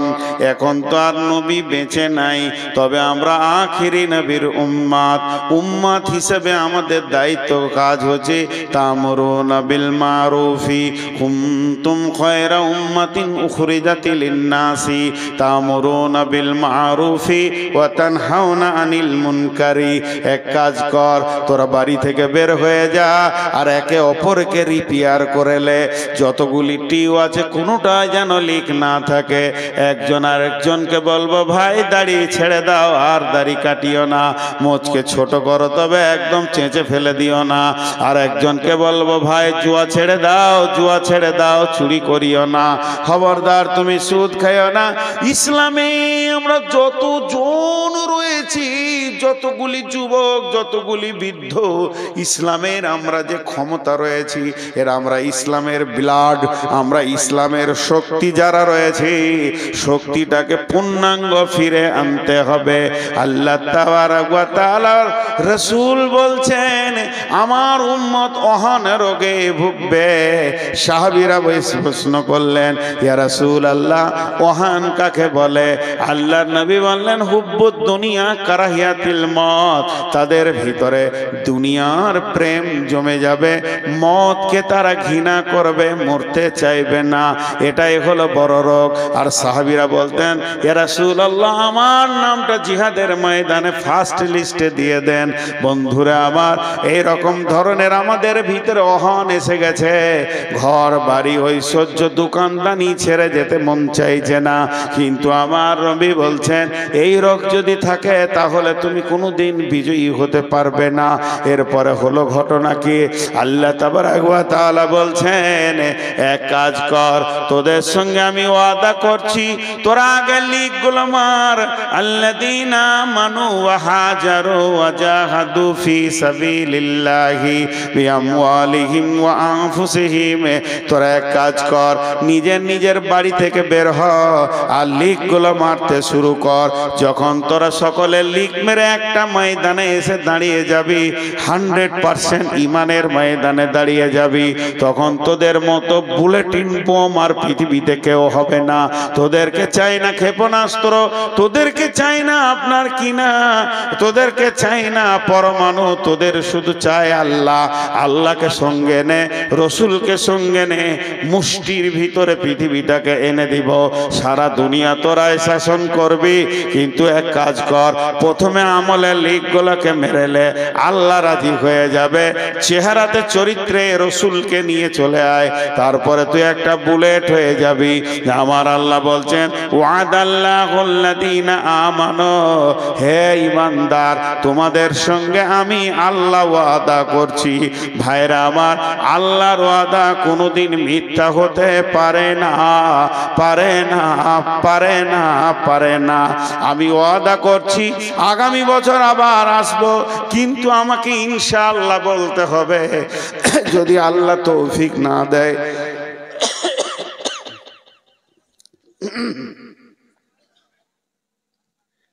আল্লাহ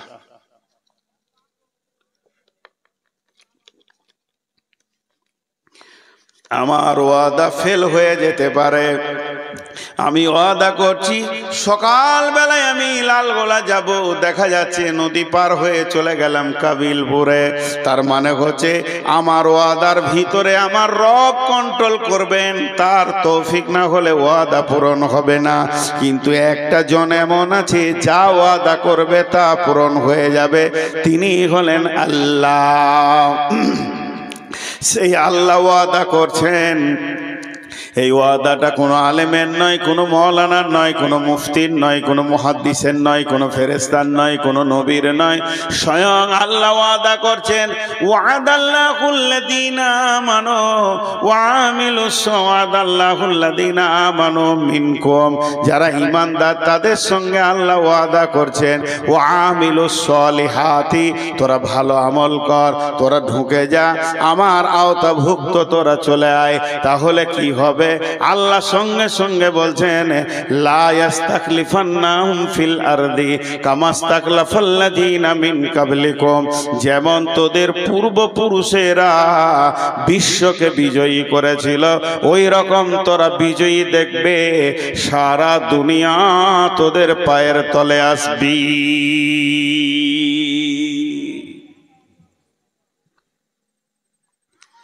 রোম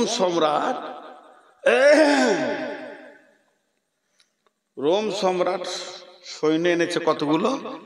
1.5 লক্ষ। রোম সম্রাট সৈন্য এনেছে কতগুলো? 1.5 লক্ষ। আর রসুলের সাহাবীদের মুজাহিদ কত? 10,000। তাহলে লড়াইটা বাঘে ছাগলে চলছে। লড়াইটা বাঘের সঙ্গে ছাগলের চলছে। 1.5 লক্ষ আর 10,000।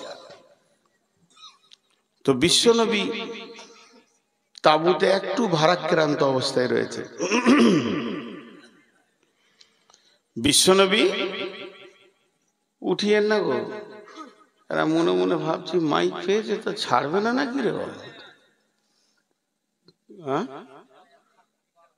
আমি বললাম যে আমি চালাবো না, আমি ওদেরকে উঠতে মনে করছি, বুঝে আপনি চালিয়ে। হায় আল্লাহ, আমি যতই চালাই আর 10 মিনিট না। আমার অবস্থা তো আপনারা বুঝছেন না। আমি আমার একটা দুঃখের কথা 2 মিনিট বলছি আর কি, আপনাদের মূল্যবান টাইম থেকে নিয়ে নিলাম, এর জন্য আমি ক্ষমা চাইছি। আমি যে অসুস্থ এটা কেউ বুঝতে চাইছে না কেন। কালকে জুমা পড়ানোর জন্য কাবিলপুরে না হলো 5 বার ফোন করলাম। আমি বললাম আমি দাঁড়াতে পারি না, এই যে বসে 2 ঘন্টা চালিয়ে দিলাম, দাঁড়িয়ে যদি বলেন 10 মিনিট পারবো না। এই দুটো হাঁটু কটকট কটকট করে মনে হবে পোকাতে কাটছে। আজ মনে হয় কতদিন যে জুমা পড়াইনি আল্লাহ জানে। আমার গ্রামে এই গত জুমা বসে আছি, বাচ্চা ছেলেতে পড়ালো, আমি পারছি না, তুমি পড়াও। উঠতে চাইছে না, আমি বলছি তুমি পড়াও, তো খালি অসুখ আসুন, হাঁটু ব্যথা আসুন, হাঁটু ব্যথা আসুন, কেউ কারোর লয়। আল্লাহ ভালোবাসে দেখ, তারপরে বোঝাল সে হিন্দুদের খঞ্জনি বাজাই না, কেউ কারোর লয় রে বন্ধু, কেউ কারোর লয়।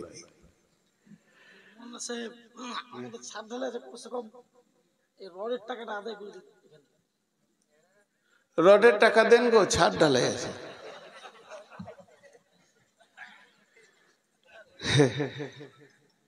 ছিয়ানব্বই বছর বুড়িকে যদি বলা হয় যে আর দুটো ছেলেদের চাচা বলবো, হবে? কথা বলে না? আরে ভাই কিছু তো আসবে, রাজীব ব্যাপার, ছেলে হবে ওর, বাস আমাকে দিয়েছো জালসার বার্ধক্য অবস্থায়, যৌবন অবস্থায় দিতে হবে, এটা পায়ে ধরে ধরে চেয়েছি। 22 বছর কেউ দেয়নি। যে বক্তার কথাতে মানুষ হৃদয় দিয়ে শুনে, ওকেই দিতে হবে। মেন টাইমে সব টাকাটা উজাড় হয়ে যাবে। কথা আমি ভুললাম। অথচ এর থেকে ডবল লোক বায়ান শুনতো, বায়ান কালেকশন ডবল হতো। হতে কি হতো না? মানুষ যাকে ভালোবাসে। এখন এই জালসার কাগজ কটা নিয়ে টোটাল হিসাব করে দেখা যাবে 60-70 হাজার টাকা কালেকশন। আর যারা দোকান নিয়ে এখন ঘর যেছে, ওদের যা ছিল শেষ। সব দোকানের হিসাব করে দেখেন 12 লক্ষ টাকা গিয়েছে। কিন্তু মেন টাইমে মেন বক্তাকে দিয়ে দামি কথাটাকে শুনিয়ে দিয়ে মুচড়ে টাকা নিয়ে নাও। দুটো বক্তা পকেটে ভরে রাখো, শ্রোতাকে বলো থাকবি তা শোন, আর না থাকবি তা ঘর যা। রাত 2টা-2:30 পর্যন্ত জালসা চালাইতে তোমাকে কে বলছে? আমি প্রথমেই এগুলো বলতাম, কিন্তু বলছি না এই জন্য যে কথাটা তুমিই তুলেছো, আমি তুলিনি। 2টা-2:30 পর্যন্ত লোকগুলো বসে আছে বাংলা, তাই খ্যাপালো বলি বসে আছে, আর পকেট সব উজাড় হয়ে গেছে। জি এই আছি, আমি আছি, আমাকে ডাক, তুই বস, তুইও বস। হ্যাঁ যাবে যাবে, সবাই যাবে। এখন যাস না, আর খানিকক্ষণ, বেশি টাইম দিব না। এরপর আল্লাহর ওয়াদা দেখেন, 1.5 লক্ষ, একটা দুটো নয়, 1.5 লক্ষকে নিয়ে বাদশা হেরাকিল মুতার প্রান্তে হাজির হয়ে গেছে। আল্লাহর নবী নিয়ে গেছেন কজন? জোরে বলেন। 10,000। বিশ্ব নবী তাবুতে খালি মাথাটা এমনি করে নামাচ্ছেন, একটু চিন্তা করছেন যে 10,000 1.5 লক্ষর মোকাবেলায় কেমন করে লড়বে। বিশ্ব নবীর এই অবস্থা দেখে হযরত উমর গেলেন। হযরত উমর বলছেন, ইয়া রাসূলুল্লাহ, ইয়া হাবিবাল্লাহ, আপনাকে চিন্তা যুক্ত লাগছে। নবীজি বলছেন, উমর রে, আজকের ময়দানের খেলটা কেমন হবে? রিজালকে আনবে, পতাকাকে তুলবে, ইসলামের পতাকা উঠবে না বেঈমানদের পতাকা উঠবে? হযরত উমর কাপড়ের আগালটা ধরে এমনি করে একটু টান মেরে বলছেন, ইয়া রাসূলুল্লাহ, আপনার 10,000 সাহাবীর ভিতরে 9,999কে রেস্ট নিতে বলেন, আমি একাই দেখছি। 1.5 লক্ষকে ময়দান ছাড়িয়ে দেব, একটা বাঘের হুঙ্কারে 1.5 লক্ষ ভেড়া রাস্তা খুঁজে পাবে না, কোন দিকে দৌড় মারবে? নবীজি বললেন, উমর তোমার এত বড় সাহস কি করে হলো? নবীজি রিটার্ন বলছে, ওমর রিটার্ন বলছেন, ইয়া রাসূলুল্লাহ, আপনি বলেছেন যাদের দিলে আল্লাহ আছে ওই দিলটা হলো জীবিত, আর যাদের দিলে আল্লাহ নাই ওই দিলটা হলো মুর্দা। আমি আল্লাহকে সঙ্গে নিয়ে এসেছি, আমার সঙ্গে রয়েছে আমার রসুল, আমি পূর্ণাঙ্গ জীবিত একটা শক্তিমান মানুষ ময়দানে দাঁড়িয়ে আছি মুতার প্রান্তে, আর 1.5 লক্ষকে আমি মুর্দা দেখছি, ওরা একটাও জীবিত লয়। যখনই যুদ্ধের মহড়া শুরু হলো, 1.5 লক্ষকে ময়দান ছাড়িয়ে দিয়ে বাদশাহ হিরাক্লিয়াস একবার রাজপ্রাসাদে নিয়ে সোনার মুকুটটাকে তুলে নিয়েছে মসজিদে নববীর বাইতুল মালে ছুঁড়ে ফেলে দিলেন। যে জামানায় সাহাবীদের একটা চেরাগ জ্বালানোর পয়সা ছিল না, সেই জামানায় কয়েক টন সোনা এনে হাজির করে দিলেন। এরকম ছিল তারা বীর। আমার বলে আল খোদায় পায়া বিশ্ব বিজয়ী ছিল একদিন যারা, আল্লাহকে পাইয়া বিশ্ব বিজয়ী ছিল একদিন যারা, আল্লাহকে ছেড়ে ভীত পরাজিত আজ কেন তারা? এসে শয়তান ভোগ বিলাসের কারিয়া নিয়েছে ঈমান তাদের, এসে শয়তান ভোগ বিলাসের কারিয়া নিয়েছে ঈমান তাদের, আল্লাহর হারায়ে মুসলিম আজ হয়েছে সর্বহারা। এদের আর কেউ নাই, যেখানেই যেছে লাত খেছে, যেখানেই যেছে তৃণমূল কংগ্রেস জিন্দাবাদ জিন্দাবাদ জিন্দাবাদ, মারলে বুক চেপে লাত সিপিএমে ঢুকে পড়ে গেছে। হ্যাঁ, ইনকিলাব জিন্দাবাদ, চাচা তলাই তলাই ইমান চেঞ্জ করে নিয়েছে। সিপিএমে 4-5 দিন থাকতে থাকতে এমন করে ওর হাঁটু চেপে 2 বাড়ি মেরেছে, তারপরে ধীরে বিজেপিতে ঢুকে পড়েছে যে একবার ওকে দেখতেই হবে কোথায় ইমান গেল। নাই দেখে শেষকালে কোথাও জায়গা পেয়েছে না, দেখছি চাচার লাশ ফিটার কার্নেলের ধারে পড়ে আছে, মেরে দিয়েছে, জানি শেষ করে দিয়েছে। আজকে অবস্থা মুসলিমদের তাই আমি এসেছি আপনাদেরকে একটু চেতনা ফেরাতে। আমি নিজেও চেতনা নিতে, আমি হাসাতে আসিনি। প্রথম থেকেই বলছি যে চেতনাটা একটু ফিরাই, চেতনাটা। কিন্তু এ জাতি এত গভীরে চলে গেছে, শেষ। মসজিদ আল্লাহু আকবার আল্লাহু আকবার, বিড়ি খেয়েছে। আজান যেই শুরু হলো তো বিড়িটা তখনই ধরালো। আহা, আল্লাহর হৃদয়টা কেমন হবে। আচ্ছা, আপনাদের এরকম হয়? আমার হয়। আমি তো মানুষ, আমি তো ফেরেশতা নই। আপনাদের যা হবে আমারও তাই হবে। ফোন করছি, রিং করছি, 1 বার 2 বার 3 বার 4 বার 5 বার, তুলছে না, রাগ লাগে। একজন বলেছে, আর বাকি আপনাদের রাগ লাগে না?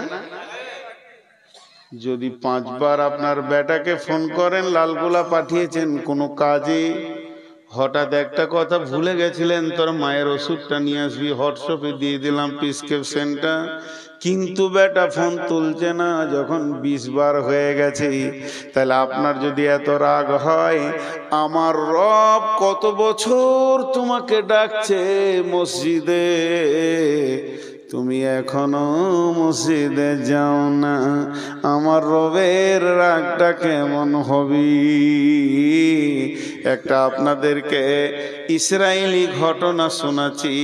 ইসরায়েলি ঘটনাগুলো জালও আছে, জয়ীপ আছে। বানি ইসরায়েলের ঘটনাগুলোর ভিতরে সহি বলা যাবে না, তারপরও শোনাচ্ছি যে এখান থেকে জ্ঞান নেবেন। সেটা কি, নবী মুসা বলছেন, আল্লাহ আপনি কি রেগে যান? বলছে, হ্যাঁ আমি রেগে যাই রে মুসা। বলে, আপনার রাগ কেমন? বলে, আমার রাগ হচ্ছে যখনই দেখবি আমি আল্লাহ রেগে গেছি, পৃথিবীতে মৌসুম চেঞ্জ হয়ে যাবে। শীতের সময় শীত লাগবে না, শীত পেরিয়ে গেলে শীত লাগবে। বর্ষায় পানি হবে না, ভরপুর ধান কাটবি তখন ঝমঝম করে পানি হবে। আমি রব পৃথিবীর নিজামকে চেঞ্জ করে দিব। আমার পৃথিবীর নিজামটা আমার কলমে আমি এঁকেছি, আমার কলমে চলছে। এখানে সভাপতি আর কেউ নিজামটা এঁকেছে। নূর মোহাম্মদ কখন আসবে, মুদাসসির কখন আসবে, কিন্তু পৃথিবীর নিজামটা যিনি চালান, বৃষ্টি কখন হবে, রোদ কখন হবে, ফসল কখন হবে, এবছর আম কম হবে না বেশি হবে, কত পরিমাণে লাগবে কত পরিমাণে লাগবে না, এটা সব নিজাম আমি চেঞ্জ করে দিব। আমাদের বর্ধমানে একবার খুব বন্যা হয়েছিল, এত বন্যা হয়েছে যে পাকা ধান কারো কাটার ক্ষমতা হয়নি, পাকিনি, থোড় হয়েছে, আর একদম মিসমার করে দিলে। খালি লোকের মুখে একটা কথা, এ বছর মানুষ খেতে হয় না, না খাওয়া যাবে, মনে হচ্ছে ওকে আল্লাহ দায়িত্ব দিয়ে দিয়েছে আর কি। আল্লাহ গোডাউনের চাবিটা ওর হাতেই দিয়ে দিয়েছে, খালি চোপা চালিয়ে গেছে। আমি আমার স্ত্রীকে নিয়ে বর্ধমানে ডাক্তারখানায় বসে আছি, আর ওই রকম 4-5 জন চোপা চালাইছে। এখন ডাক্তার আসেনি আর কি, না খেতে হবে না, আমাদের এলাকায় বাড়ি ঘর সমস্যা, খেতে হবে। আমি বললাম চুপ করবে, বেশি বকিস না, সহ্য করতে পারলাম না। সবাই ঠিক খেতে পাবে, আল্লাহ এটা কমিয়ে দিলে কেন? তোরা প্রতিদিন পেট কেটে বাচ্চা কমাচ্ছিস, মাল বেশি আসছিল, এটা আল্লাহ কমিয়েছে। যে কটা আছিস সে কটার মাল আল্লাহ রেখেছে। রুজি তো আল্লাহ দেন, কোথা থেকে দেবে আল্লাহ জানে। জি, ইমাম আহমদ বিন হাম্বল কি বলেছে জানেন? ওনার কথা কত করা জানেন? ইমাম আহমদ বিন হাম্বল বলছেন, পৃথিবীটা যদি লোহার হয়ে যায়, আসমানটা যদি তামার হয়ে যায়, গোটা পৃথিবীটা লোহার, এক তিল মাটি নাই আর একটা ছোট ঘাস নাই। শটে বলেছেন উনি, পৃথিবীটা যদি লোহার হয়ে যায়, আসমানটা যদি তামার হয়ে যায়, তাহলে দুইটা মরে গেল। আর আসমান থেকে যদি 1 ফোঁটা বৃষ্টি না হয়, আসমান থেকে যদি 1 ফোঁটা বৃষ্টি না হয়, এরপরে যদি কেউ মনে করে আমি কি খাবো, তো জানতে হবে মালটা পাকা বেঈমান।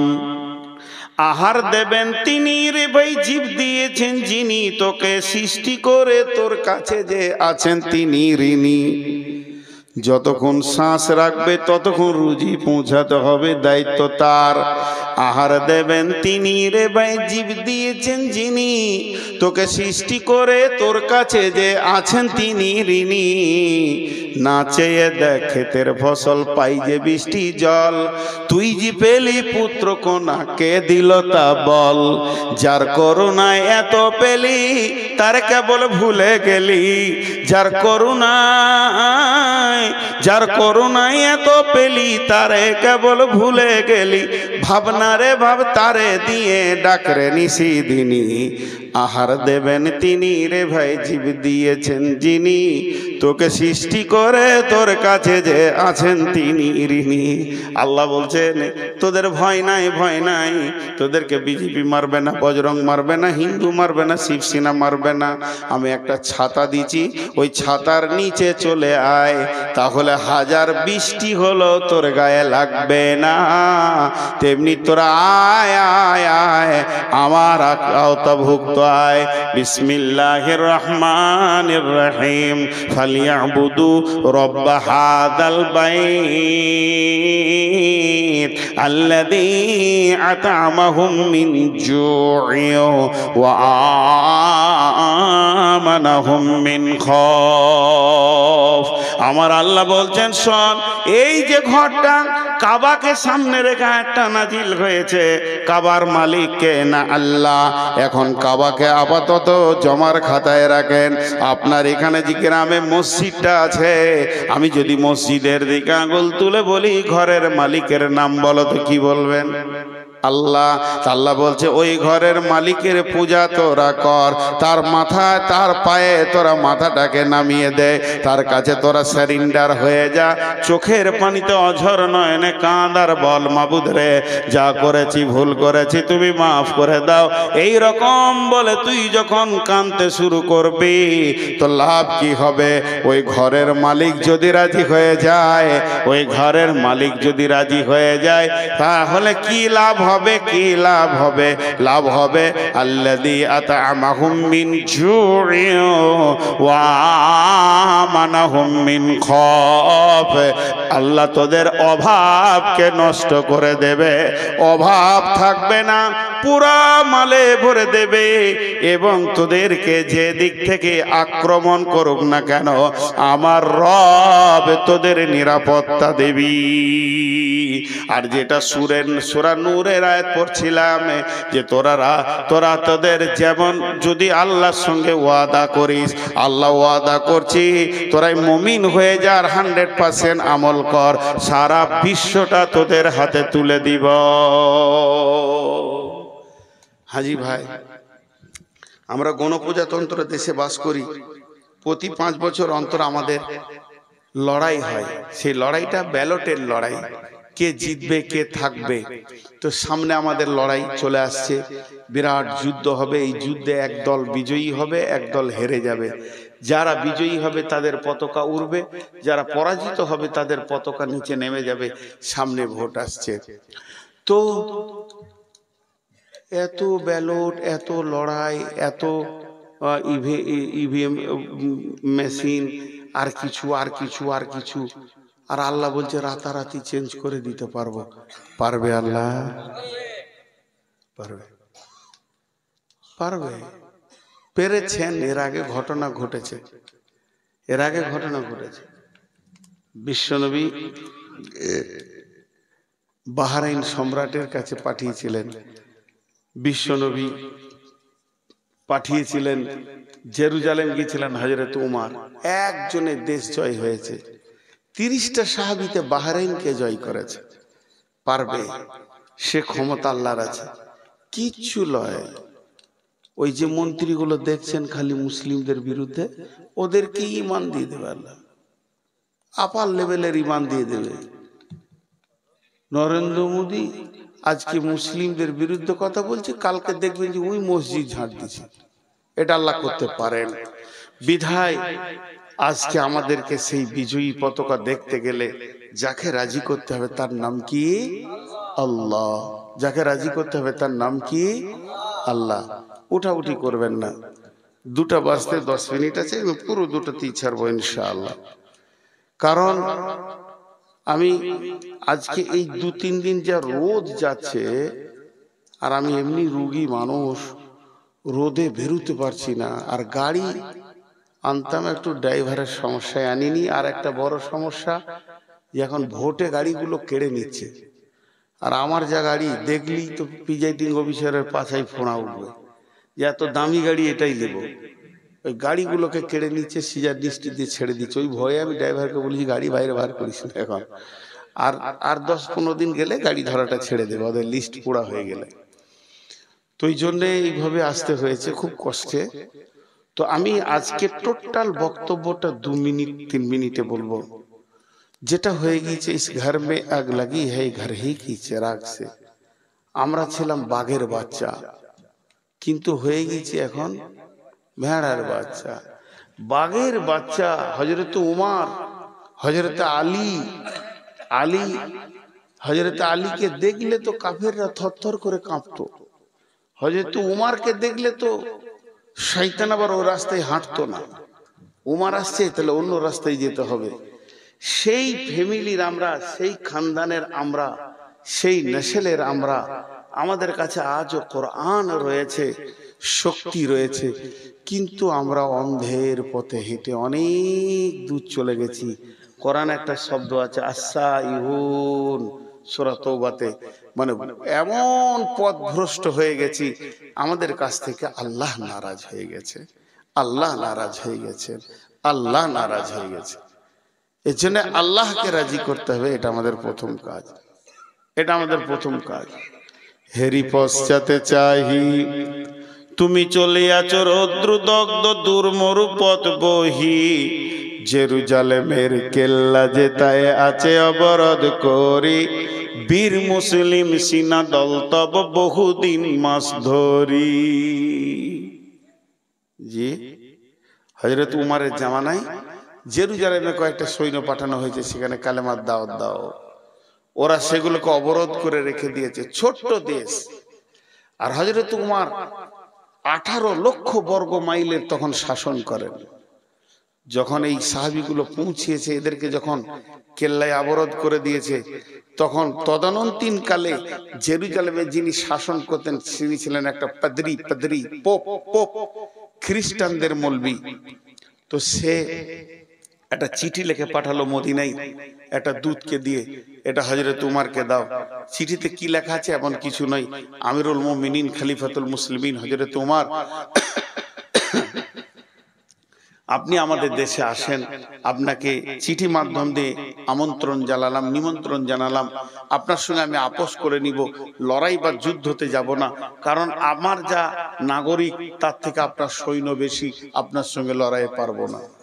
এই চিঠিটা নিয়ে যাচ্ছে একটা দূত, সেই রকম পোশাক, রাষ্ট্রদূত। মদিনা পৌঁছানোর পর ছেলেদেরকে জিজ্ঞাসা করছে, হ্যাঁ গো মসজিদে নববী কোনটা? চিনতে পারছে না, বলে এই সামনে যান, দেখবেন যে একদম বাম সাইডে ওটা মসজিদে নববী। মসজিদে নববী এমন একটা সিংহাসন, সেখান থেকে সারা বিশ্বের আইন রচনা হয়। তো সেইখানে যাও, গিয়ে দেখছে খেজুর গাছ, খেজুর পাতা, ওর মনে ধরছে না। তো একজনকে জিজ্ঞেস করছে মসজিদে নববী কোনটা? চোখে কিছু হয়েছে নাকি, দেখতে পেয়েছো না? এটাই তো। হ্যাঁ, তো অবাক। কবি নজরুল বলছেন, সাই মোম ঝরে পড়েছে কুটির, তুমি তো পরনি নুয়ে, খেজুর পাতার প্রসাদ তোমার বারে বারে গিয়াছে ক্ষয়ে। কি রাজ দরবার, খালি পাতাগুলো পড়ে যেছে, পচে পচে পচে পচে পড়ে যাচ্ছে, রাজ দরবারটা ক্ষয় হয়ে যাচ্ছে। সাই মোম ঝরে পড়েছে কুটির, তুমি তো পরনি নুয়ে। এমন বড় বড় ঝড় এসেছে, রাজ্য চালাতে গেলে ঝড় আসে, পঞ্চায়েত চালাতে গেলে ঝড় আসে, সেই ঝড় বাতাসের ঝড় নয়। তো উমারের ওপরে বড় বড় ঝড় এসেছে, সবগুলোকে সামালে নিয়েছে, কিন্তু তোমার প্রাসাদে রোদে পাতাগুলো চুরচুর করে পড়ছে। এ কোন প্রাসাদ? খেজুর পাতার প্রাসাদ তোমার বারে বারে গিয়াছে ক্ষয়ে। এখন এই লোকটা হলো খ্রিস্টান, ই তো আর সালাম দেবে না, ই গিয়ে বলছে আদব নেবেন জাহাপনা, আদব নেবেন জাহাপনা। হযরত উমার শুয়ে আছেন বালুর ওপরে, বিছানা নাই, চাদর নাই, বালিশ নাই, মাথাতে হাতটা দিয়ে শুয়ে আছেন। ঘুম থেকে উঠে শুয়ে বলছে, কে গো? তখন ওই লোক বলছে, আমি জেরুজালেম থেকে এসেছি। আর একটু নড়ে বসলো, বলো বলো বলো, আমার সৈন্য তো সেখানে গেছে কাজে, তাহলে কি অবস্থায় আছে? বলে আমি কিছু বলতে পারবো না, আমার বলারও কোনো অর্ডার নাই। চিঠিটা আপনাকে দিয়েছে আমাদের দেশের মন্ত্রী, এই এটা দিয়েছে প্রাইম মিনিস্টার, এটা আপনি পড়ে নেন। চিঠিটা পড়ে দেখলো যে আমাকে ওই দেশে ডাকা হয়েছে, সঙ্গে সঙ্গে গোলামকে ডাকছে, আসলামা আসলামা। আসলামা ছিল কেউ, হযরত উমারকে দেওয়া হয়েছিল রাজ ভান্ডার থেকে একটা খাদিম বা খাদিম দেওয়া হয়েছিল। আসলামা আসলো, আদবের সঙ্গে বললেন, জাহাপনা বলেন কি করতে হবে? বলে একটা উট রেডি করো, এক্ষুনি আমাকে জেরুজালেম যেতে হবে। জেরুজালেমে গিয়ে, এই মাত্র জেরুজালেম থেকে তাকাজা এসেছে, ইসলামকে বাঁচানোর জন্য যেতে হবে।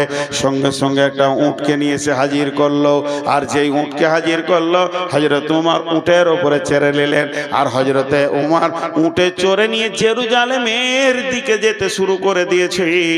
কবি নজরুল কলম ধরে নিলেন, হেরি পশ্চাতে চাহি তুমি চলিয়াছ রৌদ্রদগ্ধ দুর্মরু পথ বহে, জেরুজালেমের কেল্লা জিতায় আছে অবরোধ করে, বীর মুসলিম সিনা দল তব বহুদিন মাস ধরি, দুর্গের দ্বার খুলিবে তারা বলেছে শত্রু শেষে, উমার যদি গো সন্ধি পত্রে স্বাক্ষর দেয় এসে, হায় রে আদেগ ধারার মালিক আমিরুল মুমিনিন শুনেছে খবর, একাএকি উঠে চলেছে বিরামহীন। সাহারা পাড়ায় ঝুলিতে দুখানা শুকনো খুবজ রুটি, একটি মশকে এতটুকু পানি, খুরমা 2-3 মুঠি। প্রহরীবিহীন সম্রাট চলে, একা উঠে চোরি, চলেছে মাত্র একটি গোলাম, উটের রশি ধরি। মরুর ঊর্ধ্ব আকাশে সূর্য আগুন বৃষ্টি করে, সেই সে আগুন তাতে খৈসম ফুটে বালুকার মরু পরে।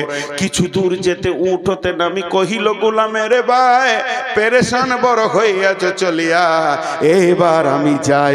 উটের রশি ধরিয়া অগ্রে উঠে বসে উঠে, তপ্ত বালুতে চলে যে চরণে রক্ত উঠেছে ফুটে। গোলাম 2 হাত চুয়ে ধরে চুমি, কাঁদিয়া কহিল উমার, আদেশ করেন কেমনে আপনি? গোলাম রহিবে উটের পিঠে আরাম করিয়া বসি, আর হেঁটে যাবে খলিফা উমার ধরিয়া উটের রশি। খলিফা হাসিয়া বলে, তুমি জিতে গিয়ে বড় হতে চাও ভাই রে, এমনই চলে। রোজ কিয়ামতে আল্লাহ যেদিন বলিবে উমার ওরে, করিনি খলিফা মুসলিম জাহানের তরে, সুখ তরে তোরে। কি জবাব দিব, কি করিয়া মুখ দেখাবো? রসুলের ভাই, আমি তোমাদের প্রতিনিধি মাত্র, মোর অধিকার নাই।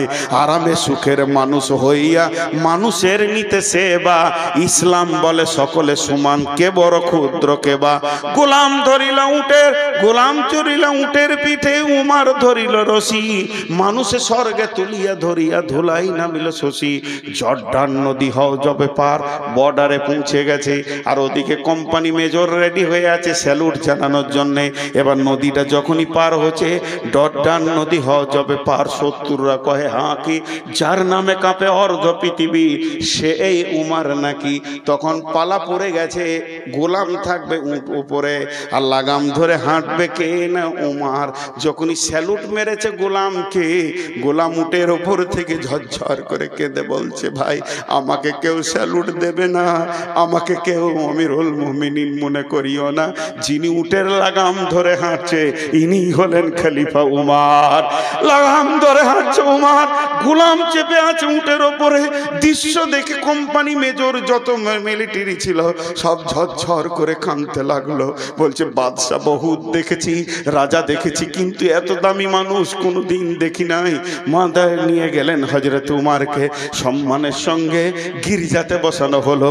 নামাজের টাইম হয়ে গেছে, গির্জার পাদ্রীকে বলছে, আমাকে একটু ছেড়ে দেন, আমি 2 রাকাত নামাজ ফাঁকা ময়দানে পড়ে আসি। তখন গির্জার মন্দিরের পুরোহিত বলছে, আমাদের এই আঙ্গিনানে গির্জায় পড়িলে নামাজ হবে নাকি কবুল আল্লাহর দরবারে?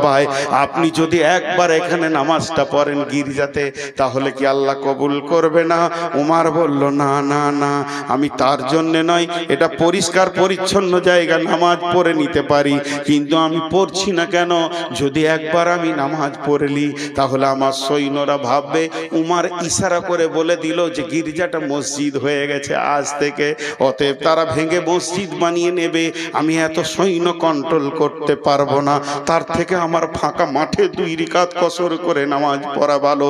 গির্জার পুরোহিত, যিনি সব থেকে বড় পোপ ছিলেন জেরুজালেমে, যার কথাই উঠা বসা করত, উমারের হাতটা চট করে ধরে নিয়ে বলল, আশহাদু আল্লা ইলাহা ইল্লাল্লাহ ওয়া আশহাদু আন্না মুহাম্মাদান আবদুহু ওয়া রাসূলুহু। উমার রে, ইসলাম এত সুন্দর আমরা জানতাম না, ইসলাম যে এত সুন্দর, আর সুন্দরকে ছেড়ে থাকা যাবে না। একটা মানুষের আচরণে গোটা জেরুজালেম বিজয়ী ঘোষণা হয়ে গেল। নারে তাকবীর! মুসলমান, আজকে আমরা আচরণ শেষ করে দিয়েছি। চায়ের দোকানে মূর্খরা বসে বিবি তালাকের ফতোয়ার আলোচনা করছে, সব কটাই মূর্খ, শেষ করে দিয়েছি। কি বানিয়ে গেছিলেন রসুল, এগুলো একটা একটা অ্যাটম বোম ছিল। শুধু তাই, এগুলো এক একটা অ্যাটম বোম ছিল। ভাইরা আমার, অনেক কথা আপনাদের সামনে বললাম, আর অনেক বছর থেকে বলছি, এখন ছুটি চাচ্ছি। ছোট্ট একটা কথা বলে দিয়ে, আমরা যেদিন নিজেদেরকে পরিবর্তন করতে পারবো, সেদিন ভারতবর্ষ আমাদের হাতে আসবে ইনশাআল্লাহ। আর আমরা যদি বেঈমান থাকি, তো চিরদিনেও হবে না। শেষ কথা বলে দিলাম, কিন্তু আমার একটা দাবি মানতে হবে, 5 মিনিট কাউকে উঠতে দিব না। আমি হতে পারে মরে যেতে পারি, দাবিটা মানলে আমি খুশি হব। 5-7 মিনিট যতটি লোক বসে আছেন, রডের দাম কটা দেন। শওকত যে দাবিটা করছে ও তো নিজের জন্য করেনি। 5000, 2000, 1000 করে বলেন। আমি একদম 2টা বেজে গেছে, 2:05 আমি দোয়া পড়ে দিব, একসঙ্গে উঠবো, আল্লাহ খুশি হবেন। বলেন 1 কুইন্টাল, আধা কুইন্টাল, 1 মন রড বলেন। দেখেন এই মাদ্রাসাগুলো আছে বলি তো আজকে আমরা এত কথা শুনতে পেলাম। ভাইয়া আছেন কেউ আল্লাহর বান্দা?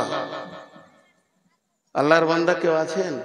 আচ্ছা, এই 2টো টেবিলের মধ্যে একটা টেবিল ওইখানে দিয়ে দেন, ওই মাঝখানটায় ফাঁকা জায়গায়। যতজন উঠে যাবে টেবিলে হাতটা রেখে যাবে, একটা টেবিল ওখানে দিয়ে দেন। ওইটাকে এখানে উঠে নিচে আছে তো তাই দেন, খালি একটা টেবিল ওইখানটা দেন, ওই মাঝে চলে যাবে, হাতটা রেখে যাবে। 5 মিনিট আগে উঠবেন না, আমি দোয়া দিব, প্রাণ খুলে দোয়া দিব। আজকে 5 মিনিট চেয়েছি, 7 মিনিট 10 মিনিট চাই না। জি, কেউ আছেন আল্লাহর গোলাম?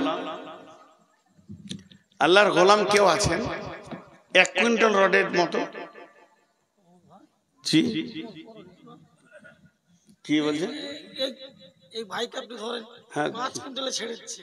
কত 5 কুইন্টাল রডে ছেড়েছে। টোটাল লাগবে কত?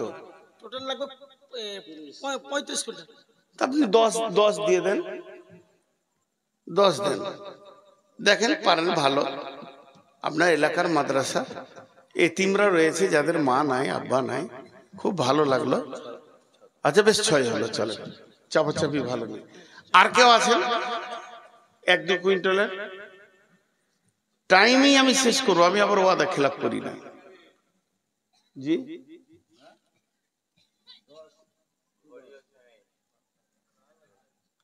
কি বলছেন? 10,000 বলতে মানে 1.5 কুইন্টাল হবে, 8 চলছে নাকি? হ্যাঁ, তো আপনি 7,000 টাকা যদি কুইন্টাল হয় 10-এ, আপনি দেন 11 দেন, তাহলে 1.5 কুইন্টাল হয়ে যাবে। হ্যাঁ, আচ্ছা, আর কে বলছেন? মাশাআল্লাহ, আর কেউ আছেন? আর যতটি লোক বসে আছেন, শেষ কথাটা বলছি, ওই টেবিলে একবার হাতটা রেখে যাবে, তাতে আপনার খালি হাত হলেও রেখে যাবে। 1 টাকাও নেই, তাও টেবিলে হাতটা দেবেন। 1 টাকাও নাই, পারলে 1000 টাকা দেন, 2000 দেন, 5000 দেন, 10,000 দেন, 20,000 দেন, না আছে তো 10 টাকা দেন, 10টা টাকা দেন। আপনি দিয়েছেন এখানে 2-5 হাজার, তারপরেও 10টা টাকা দেন। সেটাও যদি না আছে তো আপনি খালি হাতটা রেখে যাবেন। তো এখন উঠবেন না, আর আমার হাতে 2.5 মিনিট আছে। 2.5 মিনিট পর আমি দোয়া দিব, দোয়াতে সবাই সামিল হবেন, তারপরে উঠবেন। এখন উঠবেন না, এখন উঠলে এটা খারাপ হবে। একসাথে উঠবো, উঠিয়ে না বলছি, তবে নতুন নতুন উঠছে। জি ভাই, কেউ আছেন? আসেন। যদি কেউ রড দেনওয়ালা আছেন তো আসেন, উঠে আসেন।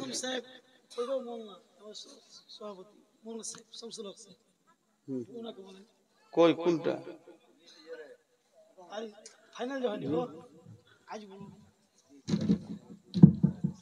আচ্ছা, 3,000 দিয়েছেন উনি, আর 4,000 দিয়ে দেবেন, 1 কুইন্টাল হয়ে যাবে ইনশাআল্লাহ।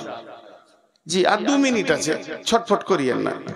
যারা উঠছে তারা ভুল করছে, বুঝতে পারছে না। একসঙ্গে দোয়া করবো, আল্লাহ খুশি হবেন। জি, আমি টাইম চেঞ্জ করব না, ছোট্ট করে দোয়া করে ছেড়ে দেবো ইনশাআল্লাহ। উঠিয়েন না, আল্লাহর গোলাম, রসুলের উম্মত, উঠিয়েন না।